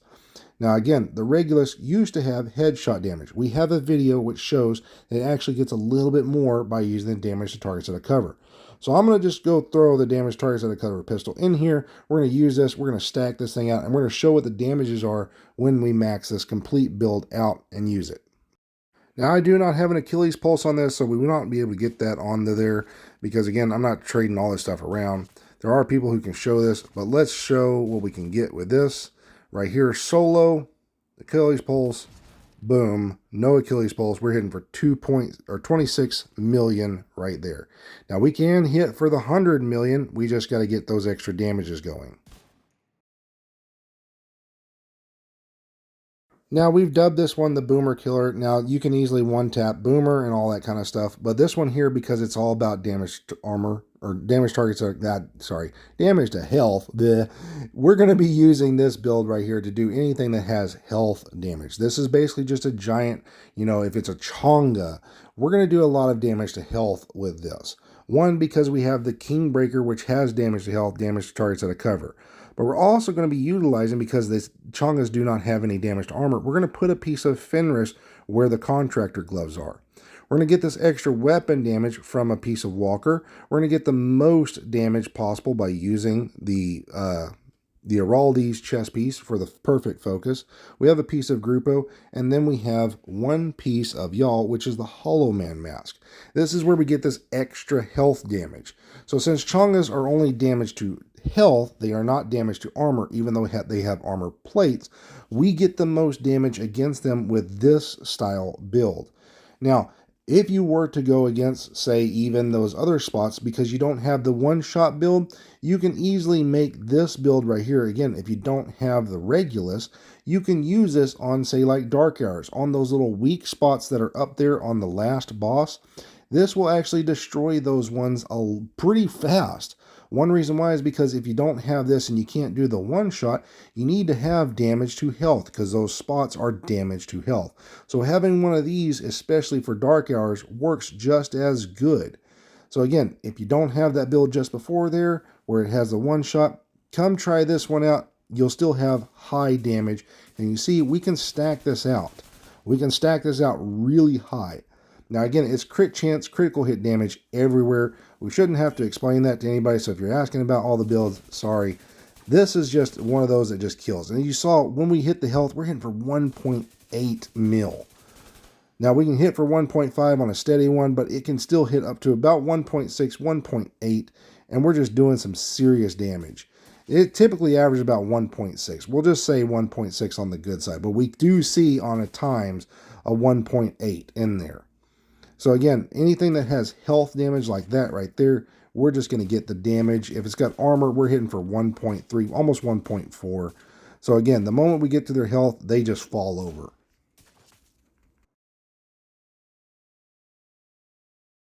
Now in here we have a Hunter's one tap. This is great for farming. One, because it debuffs the enemies at the same time while allowing you to actually have that Hunter's Fury build going so you can get survivability and just one tap enemies. So if you are taking a lot of damage, you can actually have survivability by doing so. This basically makes armor on kill builds weak compared to this because you're just walking up and one tapping damn near everything in the head. So with this right here, this is where it comes down to the player. Are you good at landing headshots or not? If you're not good at landing headshots and doing stuff like this right here, we have a armor on kill build coming for you later on in the Codex. But if you're good at landing headshots and you can get up close and personal, build this build, putting on a Douglas and Harding chest piece. And the best part is you can even do the backbone backpack and get even more damage because of the way the backbone works. If not, you can easily just put on the Providence and then get that extra headshot damage from your Vigilance and just basically kind of go to town and have that going for you if that's what you prefer. So let's show some of these damages. As you can see right here, we're just one tapping basically everything. We can almost one tap a full boss with this, and it's just headshot damage everywhere on your Hunter's Fury, and then a Douglas and Harding for your chest piece or your backpack, whatever you prefer, and then maybe either a walker, the backbone, or the Providence backpack to get that extra headshot damage out. And that's literally all it is. Headshot damage, weapon handling, and headshot damage on every single piece of your hunters. Now, for those people who are not good at landing headshots or worried about losing your vigilance, again, throw on the memento. This will teach you and practice and practice and practice with this build to give you that added survivability that you don't feel and still allow you to get that damage out. So definitely give that a try.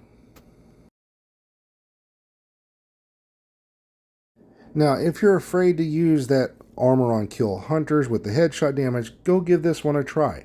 Now again, you do not need to make this fully maxed out by putting on that one chest piece, because this right here allows you to use two different weapons, the Dr. Home or the Pestilence. Now the Dr. Home on this is going to help your teammates out, so this is where we can get this extra headshot damage out from this and get the more damage per bullet, even if we were to use a tick. So if we're worried about, say, using the Pestilence and getting the tick out, this perfect glass cannon is going to give us even more damage out from this. Now this is a max AOK minus the new Palisades chest piece and putting that on here. Now you could technically jump this up and you could be at the max and still have the ninja bike and everything else and going for all red cores on this while having crit chance and critical hit damage to boot, so every bullet you land is going to crit. Now this is still going to bring down your weapon's damage by doing so, but if you want to go for that one piece where it gives you the most armor on kill, again, this is where the Dr. Home really comes in and shines, because you're not just doing it for yourself. If you have teammates nearby, you can give them this extra armor on kill, not just yourself. But currently, right now, the Dr. Home is bugged. By just landing headshots, it's going to give you those tags. So in here, you can also use a Pestilence. If you want to be solo, you want to throw the Pestilence in here, you can easily just let the tick go around and do all the killing for you just by having the glass cannon on and having the max armor on kill for the build. This is not like one of those great builds. This is just good for heroic. But let's demonstrate what we can do right here with this. And again, watch, this is the current bug that's going on. We're getting Dr. Home stacks, but as soon as we do, we can kill these targets within about 2 shots. The purples, reds typically about 2, maybe 3 for the purples, and yellows take about 4 or 5 shots. But if we want to really demonstrate this, we do have some regen, so let's shoot the body shots. As you can see, we don't get any tags. There we go. We got the armor on kill just by shooting the body shots. So if this does get patched, this is the same thing as what you'll see. You can basically get your full armor back after 2 kills, ladies and gentlemen. Your full player's armor back in 2 kills. And that works the same even with the Pestilence. So this is just going to be which weapon do you want to choose. And again, as you see, we have this much armor and that much armor on kill. Now, the bonk builds have not changed. We're basically going all hazard protection, armor regen, and everything elsewhere. We're basically doing this with everything we have. Now, we have a bleed mod in here, we have an ensnare mod, and we have a shock resistant mod. We're not worried about anything else. We have 0 explosive resistance. So with these right here, we're going to use the Wyvern holster. We're going to use 2-piece Golan, 1-piece Bellstone, and we're going to use the Murakami knee pads for the armor regen. So this is going to give us about a 4.5% armor regen if you wanted to do it that way. As you can see, we're regenning. But as you can see, the one downfall to bonk builds is mortars. Within 2 hits, he cracked me so hard, and he doesn't even have a mortar build on, where we lose out on this. So this is where it's going to be a player's choice. Where we have the regen, we may want to put in explosive resistance, because that is the one killer to bonks, and that is going to be explosives. So if you can't counter that, you need to put in explosive resistance in specific spots where you can. And in so doing, rather than having armor regen there, we lose a little bit, but we also gain survivability. Because then if we take any kind of bullet damage, we can then instantaneously put on a med kit. And the moment we put on a med kit, we can do a med kit push by having the firewall on. So trading out this armor regen and putting explosive resistance in is where it actually shines and makes bonk builds damn near in PvP unkillable, especially if you have a healer with you at the same time. Because then with that, you gain that extra little bit of hazard protection and you get the survivability, which you lost on that regen spot. So now we put ourselves to 50% explosive resistance, and we'll show you even without him having a full mortar build, it takes nearly all of his mortars to take you completely out just to get to where your unbreakable is. So let's let him just kind of mortar us and we'll show you.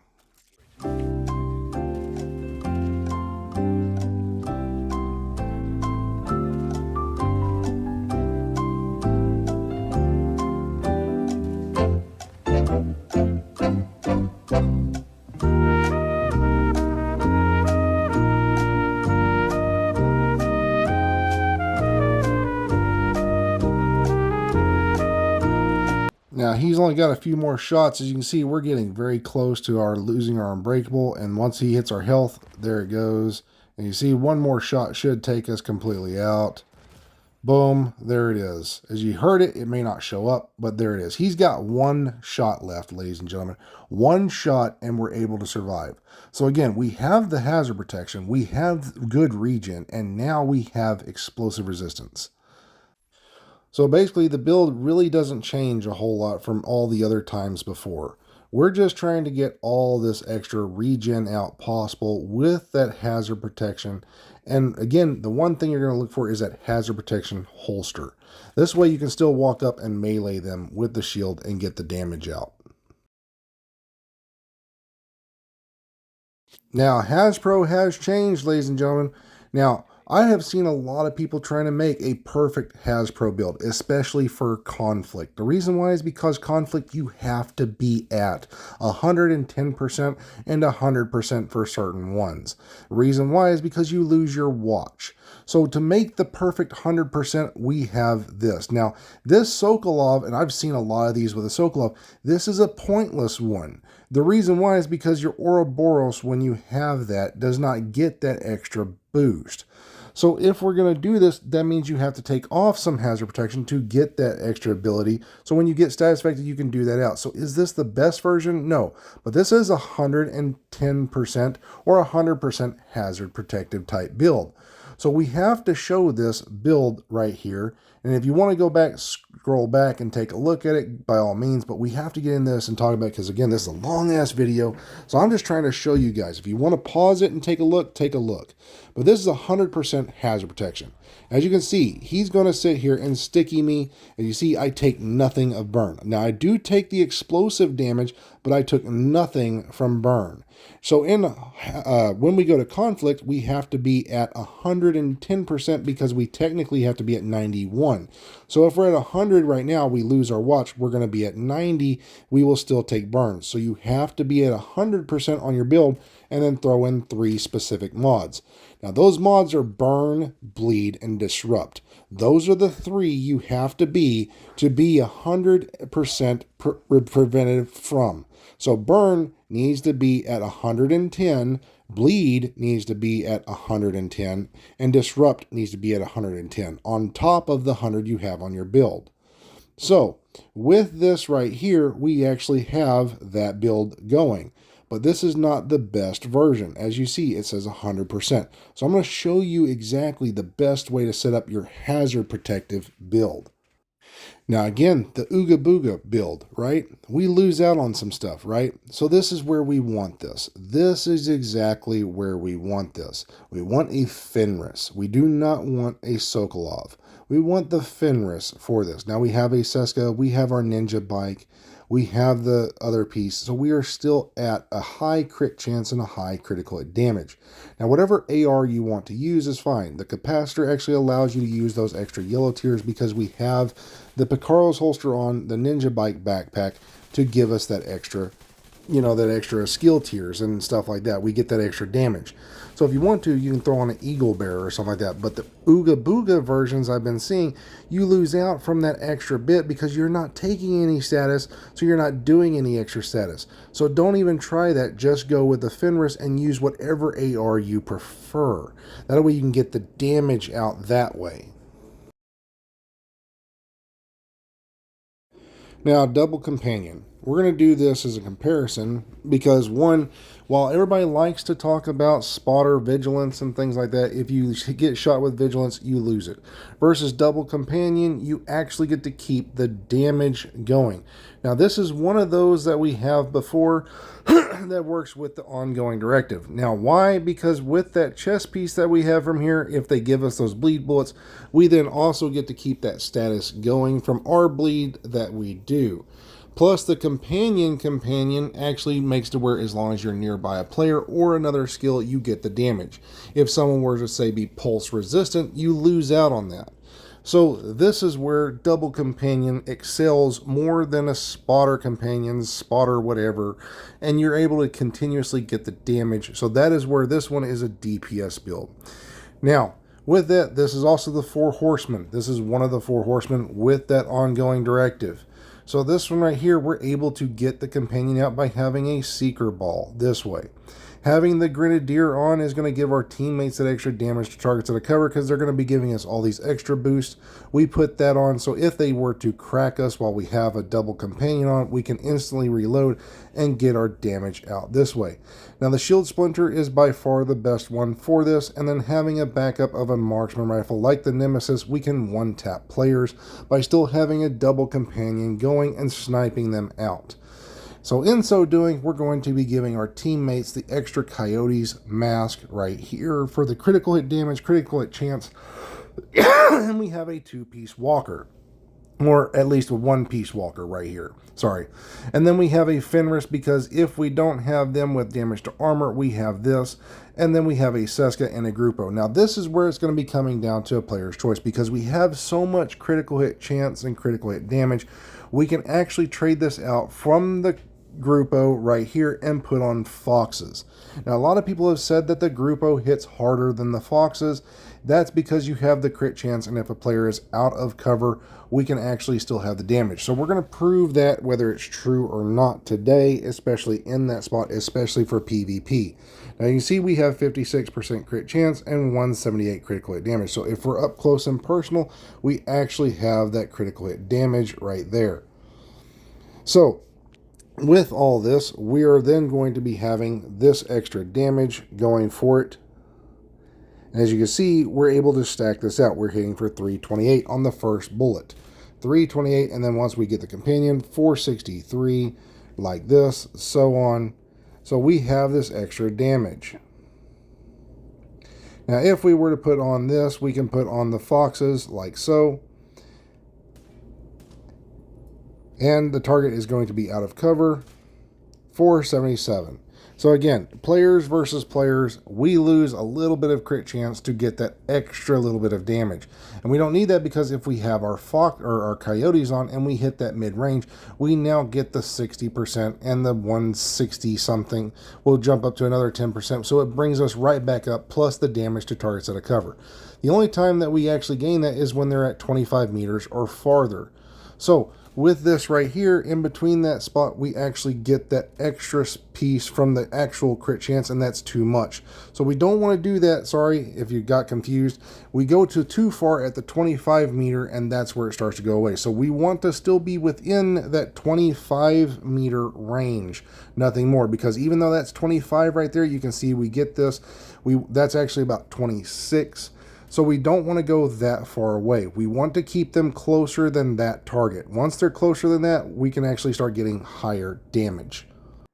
So as you can see right here, we have another player, friend of mine. He's going to be helping us out. As we see, we have the Overlord.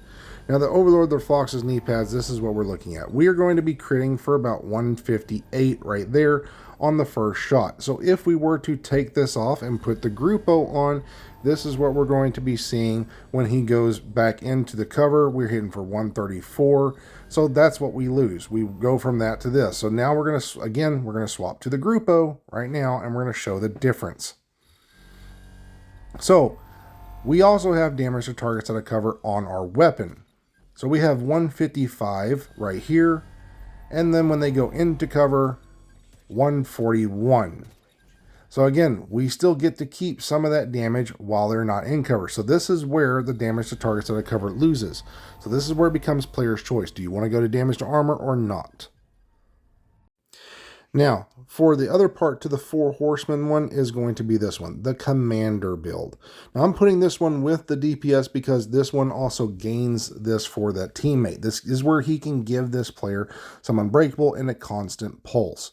So even if that player wants to have flatline versus the shield splinter, we can then give them this way. So this is also another DPS build because this way we can get the DPS out from this and still allow ourselves to have that. So whether you want to have that Grupo in that spot or the Foxes, this is where it's going to be player's choice. Now, as you see, we still get more from the Foxes. So we're going to keep that in spot, and we're still at the 48% crit chance. And that's where we want to be. We want to be close to the 49, 48 to 52% range of our crit chance, and that's what we want. So too much more, not a great thing. But this is how we get double spotter out. This works for conflict as well as PvP in the dark zone. We can get a constant pulse out. So we can actually use the pulse, which lasts or takes about 8 seconds to come back, as well as using the spotter drone. And the spotter drone then also gives us the extra pulse as well. Having that as a constant pulse is great. As you can see, I pulsed, there he is. Now here's the best part. As you can see, I can get companion out from this drone. This way I can also still pulse him. As you see, as it's flying out there, it's pulsed him. I haven't hit any other pulse, nothing else. This line will also tell you where they are at. Now, other players may not see that, but you will. So you can be the perfect commander. You can call out where to be looking. You can pulse with another way. So if they are not running pulse resistance, you will always be finding them. It is a constant pulse. This works the exact same, like I said, in conflict. So you can see he's right here. It's going to continuously pulse him. So we will go rogue again. And as soon as you do, you will see, boom, he is pulsed. Just like that. And then how many seconds later? He's pulsed again. About every 3 seconds, that drone is going to be pulsing. And it has a range for as far as you could possibly see or shoot and get damage. So that drone right there is the best one by far. Now this build right here, this is my troll build. This is a very simplistic build. We are using 1-piece Grupo, 1-piece China, 2-piece Empress, and the Brazos holster. Now, why we're going with skill haste, damage is because we want to get these skills back. This is just a giant troll build. We have the yellow cores in here for the capacitor and a grenadier for our backpack. We have a ninja bike right here. Now, currently we are at 5 tiers. We can actually jump this up to a 6th tier by taking off this blue, but then we lose some survivability. So this is going to be where it becomes player's choice. Do you want to go for the more damage or the more survivability? Now, if you want to see what the max damage is with this, it's basically just a giant mortar build. Just you're able to use this in PvP, and you're using the 2 of the strongest. You're using the sticky bomb and the roly-poly. So a sticky bomb will actually stagger these players like so. And this is not a very hard build to make. It's a very easy one to make. The only problem you're going to face is getting that Gruppo. Then you see we can hit for 1.3 and the player stays staggered for a long period of time. Then, if we want to, we can even hit him with this. And as you can see, by the time we hit him and we space these out about every 5 seconds, we are constantly throwing these out about in every 5 seconds. And then we can sticky bomb the ground and kill him and so on. Now let me show you how strong this actually can be in the proper way. Now I have not shot any of my capacitor, but I'm going to hit him with this. Boom, that's 1 tap. He's staggered. We hit him a 2nd time. He's dead. He's literally dead, ladies and gentlemen. He's gone. Bye-bye. Now, the first build we're going to come up to is my pistol Cronus build. Now, why I call this one the Cronus is just because you can get everything that everybody complains about Cronus with this build. And it doesn't matter what you use, it's just the way this build works. But you're still going to need the Douglas and Hardy because of that stability, that second piece that you get right here. That extra stability is going to make everything of your weapons just basically a giant laser beam. Doesn't matter what weapon you use, and you don't have to use the Liberty if you don't want to. It's just we're using that so we can land shots like crazy. Now with this we have 54 and 156 as you see with the shotgun. We're a little bit less for the crit chance for the pistol, but our ARs are damn near max. We're at 59% crit chance. Now we have headshot damage, so if you're landing headshots because you're able to land them, you're going to get more damage, and we have the crit chance, the critical hit damage to boot, and we're also going to have weapon damage, damage to armor, damage to targets out of cover, and some extra stability in here. So with this, you can put anything you want right here. Like you can put a Fenris and make this into AR, but you're going to lose out on that stability. And that's what really matters about this build. Now, even right here, you can actually get some more weapon handling by putting on the Petrov gloves, but you're going to lose out on weapon damage. So that's going to make it to where whatever weapon you choose to use, you're going to lose out because you have to then use an LMG. Now you could put LMGs because they're becoming the new meta with this and put on, say, an L86 versus this black market right here. It's just this is the old school version and it still works. So we're just going to stick with it, right? Now we have a lefty shotgun on here. You can easily take this one off. We just use this for the sledgehammer, but we can easily just put on any kind of shotgun that has sledgehammer, and then we have the Liberty. Now, as you see, our stability is maxed out on everything we have, but even with that max stability, it still kicks a little bit to the left. Not always, but it still kicks just a tiny bit. So this right here is a giant laser beam build. You can basically make this pistol hit super hard, and still also with the bulwark shield, even though they tried to nerf it, you can still shoot around corners. All you have to do is have this, and then you're a laser beam with damage from around a corner with this build. Now, it does not work the same with these shields. They have patched this, and as you can see right here, when you get close to this, it bumps you up. So where you can still shoot around that corner where your crosshair is, but you're going to land those shots on that wall when your shield goes up. But your shield, as you can see, is going to be sticking around the corner as well as your elbow. So they pushed you over to the side just a little bit. So that has been patched, so you can no longer shield peek unless you're using the bulwark. Only the bulwark allows you to still do this. So having this build like so still allows you to corner peek around those edges, and the only thing they can shoot is your hand. So that's actually a good bonus because even someone can still snipe your hand, so they can't complain about anything. If they can hit your hand, they can down you. So it's still not an immortal build. It's just now they have to actually aim for a smaller target. So still great build. Let's get to a pistol build, shall we? Now, The shield that we're talking, or the pistol build we're talking about with a shield, is going to be this one. This one here has made a huge comeback. Now, the reason why is we still want this Douglas and Harding and not the mask is because we need that crit chance. We need the critical hit damage. So as long as you just don't have it on the mask, you could have it anywhere else. Just also not the backpack, because we want the Matador. We want that extra tiny bit of survivability, especially for PvP. Because the more people we're around, the more survivability we get, the longer we get to keep the Intimidate going. So we have a Seska, a Gruppo, Douglas and Harding, Foxes, 2 Peace Walker, and then the Liberty. So this way we're still getting damage to armor, we're getting our weapon damage up there, and we're actually able to crit and do critical hit damage. So this one here, in comparison to the other one, it's going to hit a little bit harder. So how much harder? Well, you be the judge of this. We're hitting for 3 mil. That's basically 1 mil to a headshot to a player. Literally, that's about I'd say 1.1 mil to a player based on the way the damages work. So if you're able to do that, you can easily stack this up. So what we're going to do is we're going to bring these closer, and then we're going to show you how fast it stacks, right? Because that's the main thing. We want to show how fast this stacks, because again, you can also put this to a Fenris and get the same type of damage by using Intimidate.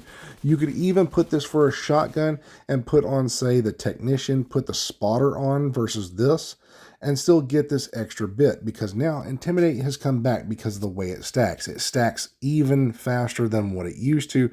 So when you stack that, it's going to actually give you the damage in less than 3 seconds. On an average of about 3 seconds, a little less than 3 seconds, depending on what's nearby. But you can keep that going. So the more players you're nearby, the faster you get to keep it. And having a healer will also benefit you as well in your team. So let's show how fast it stacks. So what we're going to do is we're going to back up. We're going to come out of the room, and as you see, we come up, we're already stacked. So we have to literally leave the room to show how fast it stacks. So here we go. We're at nothing. We waited a few seconds, run in, boom, there it is. And look, within 3 seconds of getting up here, we have it stacked, ladies and gentlemen. That's how fast you can get the damage. And again, whatever weapons you want to use, by all means, use it. This build works the exact same. You can actually make this from a pistol, taking off the DNH, and put it to whatever. But because the pistol hits so daggum hard, you can do whatever you want. You could even make this to a shotgun. Put a piece of Badger Tough on here, and go and get you one of these. Go put on the Technician, and just do a spotter shotter build. And just anybody that gets nearby you, you're just going to down them. So again, great build. Now, there are 2 ways to make your striker, ladies and gentlemen. There are 2 absolute best ways to make your striker. Now, because we have all this extra crit chance, we don't need to have a Seska on this. What we need is to put on a Sokolov. So you can see we got our knee pads on there. But the Specialist is going to remain the same, because you want that for your PvP to have that, because you're also going to be so close and personal, your teammates will also get an extra 10%. So with this, we're going to use the Ninja Bike backpack to get this extra damage out so we don't lose anything, right? That's the main thing. We don't want to lose it. We can also trade this striker out if we wanted to and put on a Sokolov Obliterate chest piece. We could get it that way if you wanted to. But if you want the strongest striker, this is the way to do it, because also when players put down a decoy, you're going to get so many stacks from this.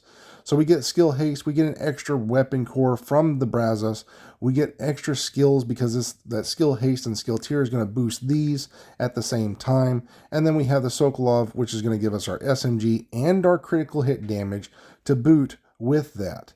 So this is by far one of the ones that has actually been making its way around in the DZ to make this even stronger. And again, always great thing to have as a backup, a lefty or any shotgun that has sledgehammer. Why? Because that way you can actually hit them with those grenades because you're using that certain specialist. So to demonstrate this, we have to actually put this target to invulnerable, so we can stack this thing out. And that's the main thing. We got to be able to show the max, because if that was a player's decoy, like so, we have their decoy right there. We shoot the decoy, we can max this out. So when we max it out, we can hit for 8.859k per headshot. So basically, if this was their decoy right here, we can shoot their decoy, stack, and we're using the thing behind them as consideration. We can stack like that and then just come out and beam the player. And that's it. Or you can beam a player by stacking it right there off a door or whatever. When you see a player, you can use either one of these, and it's just going to shred them. But another great way to do this is a different way. Let me show you the other way. Now, version number 2 is doing the Eagle Bearer. Now, a lot of people are like, why are you doing the Eagle Bearer with a piece of Providence? That's because we do need that headshot damage, because that's how we're going to get those kills. So we're still using the Brazos holster like so to give us that extra weapon core and for our skills, but we're using one piece of Providence. This way we can get that headshot damage, because the headshot kills from the EB is how we get our tenacity. So we're using that to also get that crit chance for the ARs, so we can actually crit. So as you can see right here, headshot kills grant tenacity buff for 15 seconds. So if you want to get that out, you don't want the Fenris, you want that so you can crit as well as get those headshots to make that damage to targets out of cover, and those headshots and your crits to count all in one. And this is where we boost this up. We're able to get that, as you see, we can get tenacity this way. So players, and even myself, have used it this way, and this right here just makes it to where you're just beaming anything down. Now, as you see, we don't even have the max stacks. So if we jump this up and say we did the same thing, we shot their decoy to get the max stacks, this is how it will work.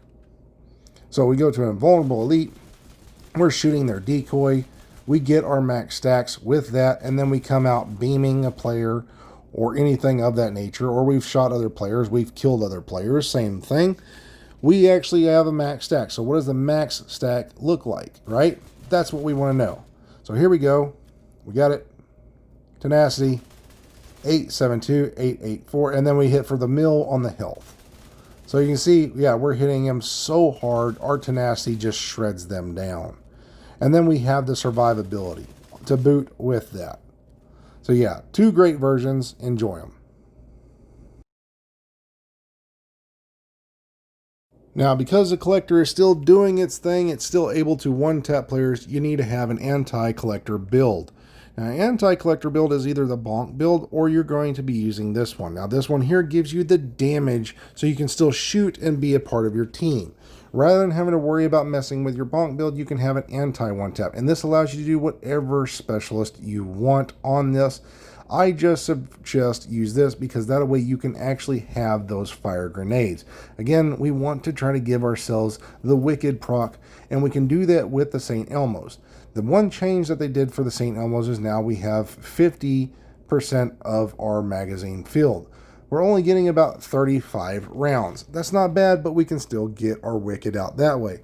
We also have a grenade. We have a lefty. We have other ways to get that. Again, do we need the lefty? No, we don't. We can get a custom M870, have that extra crit damage, that high damage, and still have the sledgehammer ability from this shotgun.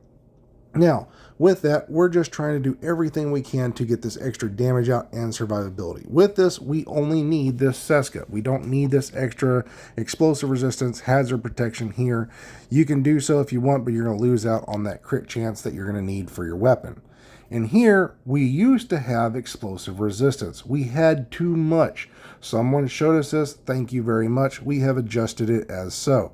As you can see, we're at 80% explosive resistance, but we need to get up from that 80% shock resistance. So to do so, we take this and put hazard protection here.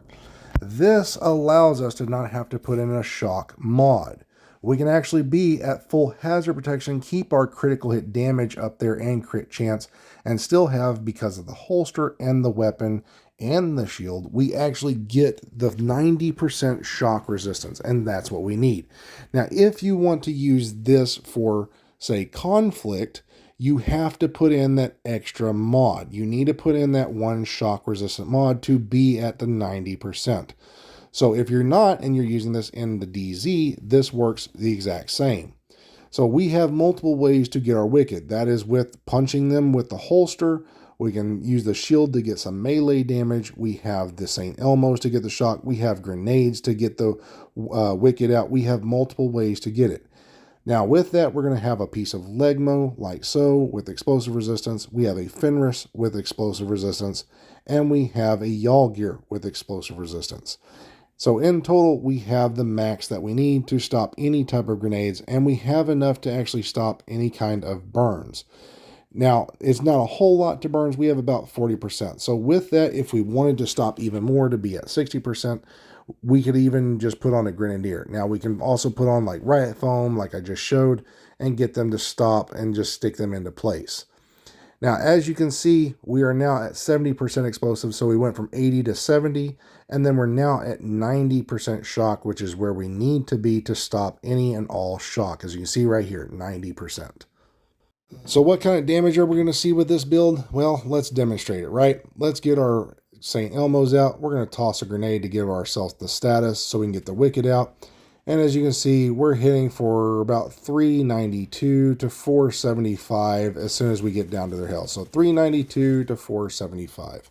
That's really good for this build. And then once we actually get those kills or stack enough bullets up onto these targets, once we reload and we get that, we now have shock rounds. Now, it shows 70. We will only have 35 in PvP. We can slap a player and shock them in other ways to get that damage out. Now, this is going to be the last build in here. While there are other ones out here, some of them are considered metas and things like that. But this one here, this one might become a new meta. It might. I'm not saying it is. I'm just saying this one here is definitely going to be trolling some people because of the way we get this damage out. This one here is going to be insane. Now, what can this build do? Let me show you some of my clips that I got from today, and I'm going to show you what it can do. As we toss a hive, it's going to cause an explosive right there. We can then have that. Now, I just dropped my one skill. I didn't actually toss it. But as you can see, it's just going to cause an explosive. Now, this guy puts on a med kit. He kills him, and I'm still able to kill him. Now, he didn't shoot me right there, but he did shoot me a few times, and I survived. So let's see what it can really do. Now, these guys right here, they were like, what the hell is going on? What is this explosive? They didn't even want to fight me in my hive. But once I was able to, I've got both of these explosives going. They didn't really stand a chance. They tried to, they died. As I got him, I'm facing off against the other guy. He walked into my hive. He took that much damage. So now I'm shooting him. The turret shot him a few times as well. He runs away. So while he runs away, I'm going to push him. So it's just 1v1 right now. Can this build 1v1? Oh, yeah. You just got to fight in your hive. Now watch this. We go at this for a long period of time. We go at it for a long period. He's got regen. I've got this. I nearly take him out. His buddy had to come in and save him. His buddy literally has to come in and save him. Watch this. I'm surviving every bit of everything he's got. He can't do it. He's not able to stop it. His buddy comes in and shoots me in the back. And I got his unbreakable right there. So let's show what it can really do. Really? Here we go. Y'all ready for this? They want a 1v1. All right, let's go. Boom. I stay by my hive. I'm fighting. I've got my other skill right beside me. He took the blow. Here we go. You're going down. I'm surviving. His buddy decides to flag up behind me because I'm 1v1. I still take him out. And his buddy comes out and dies. Oh, yeah. Now this one here, I kind of designed, I just kind of came across this as an idea and I had to give it a try and it was phenomenal. So we did a live, kind of showed y'all what I was doing and I tinkered with it a little bit more, wanted to make it perfect. So we did. We made it perfect, and I mean perfect. How perfect? This actually gives more regen than those other regen builds. How? Because of the repair skills. And then we also have the explosive delivery. So we're getting extra damage out while healing ourselves at the same time. And if anybody fights within this, we can actually toss these skills, these two skills, and actually cause basically nobody be able to come out of a door. If they're door camping you, you could do the same, and they're just going to take damage. So we have the crit chance from the Seska, the hazard protection, so we can actually be at 70% hazard protection. We have our watch, the Seska, and the heals are going to give us an extra 50. So this also stops burns, ladies and gentlemen. And because we're also healing ourselves, we're also, if we have a team of this, we heal our team at the same time. So this is a 4x4x4. Now, if you actually just look at the red cores, it's just a 2x4x4. But the capacitor, because of those yellow tiers turn it into a red core, it is a 4x4x4 in that sense. It is still a 2x4x4. But we have the crit chance to back it up. We have the critical hit damage, just like all the other hybrid builds that we have. We have skill tiers, we have skill damage. And if you want to actually turn this into a skill damage or status effect, you can take off those repair skills and put them towards skill damage or status effect. It'll work the exact same. Skill damage, you can do whatever you want with this build, ladies and gentlemen. You don't have to make it a healer. I'm just saying the heals give you that regen and that hazard protection. So it's the best version of what you're looking for. It gives you everything you've ever wanted out of this game, which is the survivability, the regen, the hazard protection, the damage all in one. This is the PvP version of a perfect skill build hybrid right here. And we're using the 2 skills that's actually going to heal not just us, but our teammates and cause those explosives. So while we do this, we can then toss this hive. As you can see right here, we were hitting them for 400 and I think 57. We're hitting for 1.1 mil on the PvE side. So we're only going to get on an average, maybe about, I'd say 50K or not 50% or whatever it is right there. So we have the Grupo to give us that extra explosive damage because it scales by our concussion grenades. So we don't want the weapon damage. We're already getting that out from the cores. We're already getting that from the crit chance and the critical hit damage. We already got the skill tiers and everything else. We got the repair skills. We've got everything we've ever needed in one simple spot. Now, if you don't like that chess piece talent, go do whatever chess piece talent you want. Go find whatever you want. If you want to be able to pop a med kit, do that. Do so. If you want to turn this into empathetic resolve, go do so. You can do whatever you want. It's just this little explosive thing is kind of toxic because then you can just get them at the doors, put these all around the door and get those and camp them at the door if you wanted to, or get those people who are camping you at the door.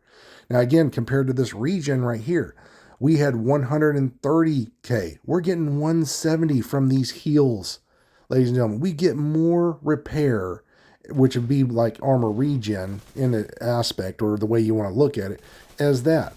Now, again, do we have to use this one skill like the little roly-poly ball or the hive? No, we actually don't. We can get rid of those. Again, put it for skill damage and then put on, say, like a turret. If you wanted to, you could actually make this for a turret. So the turret itself, anything you can toss and that would land out there would basically consider a way to get those explosives out. So with the capacitor on and getting those skill tiers and the skill damage, you can then do this with a turret. You can have the exact same. You just want to keep the hive, and the reason for the hive is so you have some survivability. So this is where I said we're going to give you the max survivability, the max damage, and we're going to give you the max for your skills. Same way. So if you want to trade off the repair skills and go to skill damage, by all means, do so. You're going to lose on your survivability where you're not going to be able to repair as much. So you're going to be less than that 6.4%, but you're still going to be up there. And then you have damage for your turret to boot. So this is like the ultimate PvP, just hybrid build, period. And then we can toss a hive, have an extra explosive spot right there where we're healing ourselves, and that's going to heal your turret. So it's a great build all the way around. And to everybody who's helped me out and putting this stuff together and getting me those pieces that I needed for this codex. To everybody from Skyline to Fastenal, to my clan, to Gator fans, to all of y'all, every single one of you. I want to tell you very much thank you. I could not have made this video without y'all. I may look like shit right now because this is what it took on me. It took a toll on me. But I did all this for you guys. I hope to God that these builds help you as much as possible. I hope they give you the edge that you need to excel in your game. Every one of these has been tested through PvP, PvE, legendaries, heroic, everything. In the links below, I will also be listing other content creators to help you get stuff like the masks and things like that. I will link them and their videos in the comments in the description. So in the description, you'll find it. Just go right down here to the bottom. You will see a description. If you go to the comments at the very first one, it will be pinned. Give me some time, but they will be in there. And I will make sure you guys get the absolute best information. As always, I will give you 100% detailed information. If you feel like this was not detailed, I do apologize. It was a very long video. It's one of the longest ones I've had, and I just want to tell you all thank you very much. Appreciate it. Y'all stay blessed, be safe, and I will see you guys in the dark zone from here on out.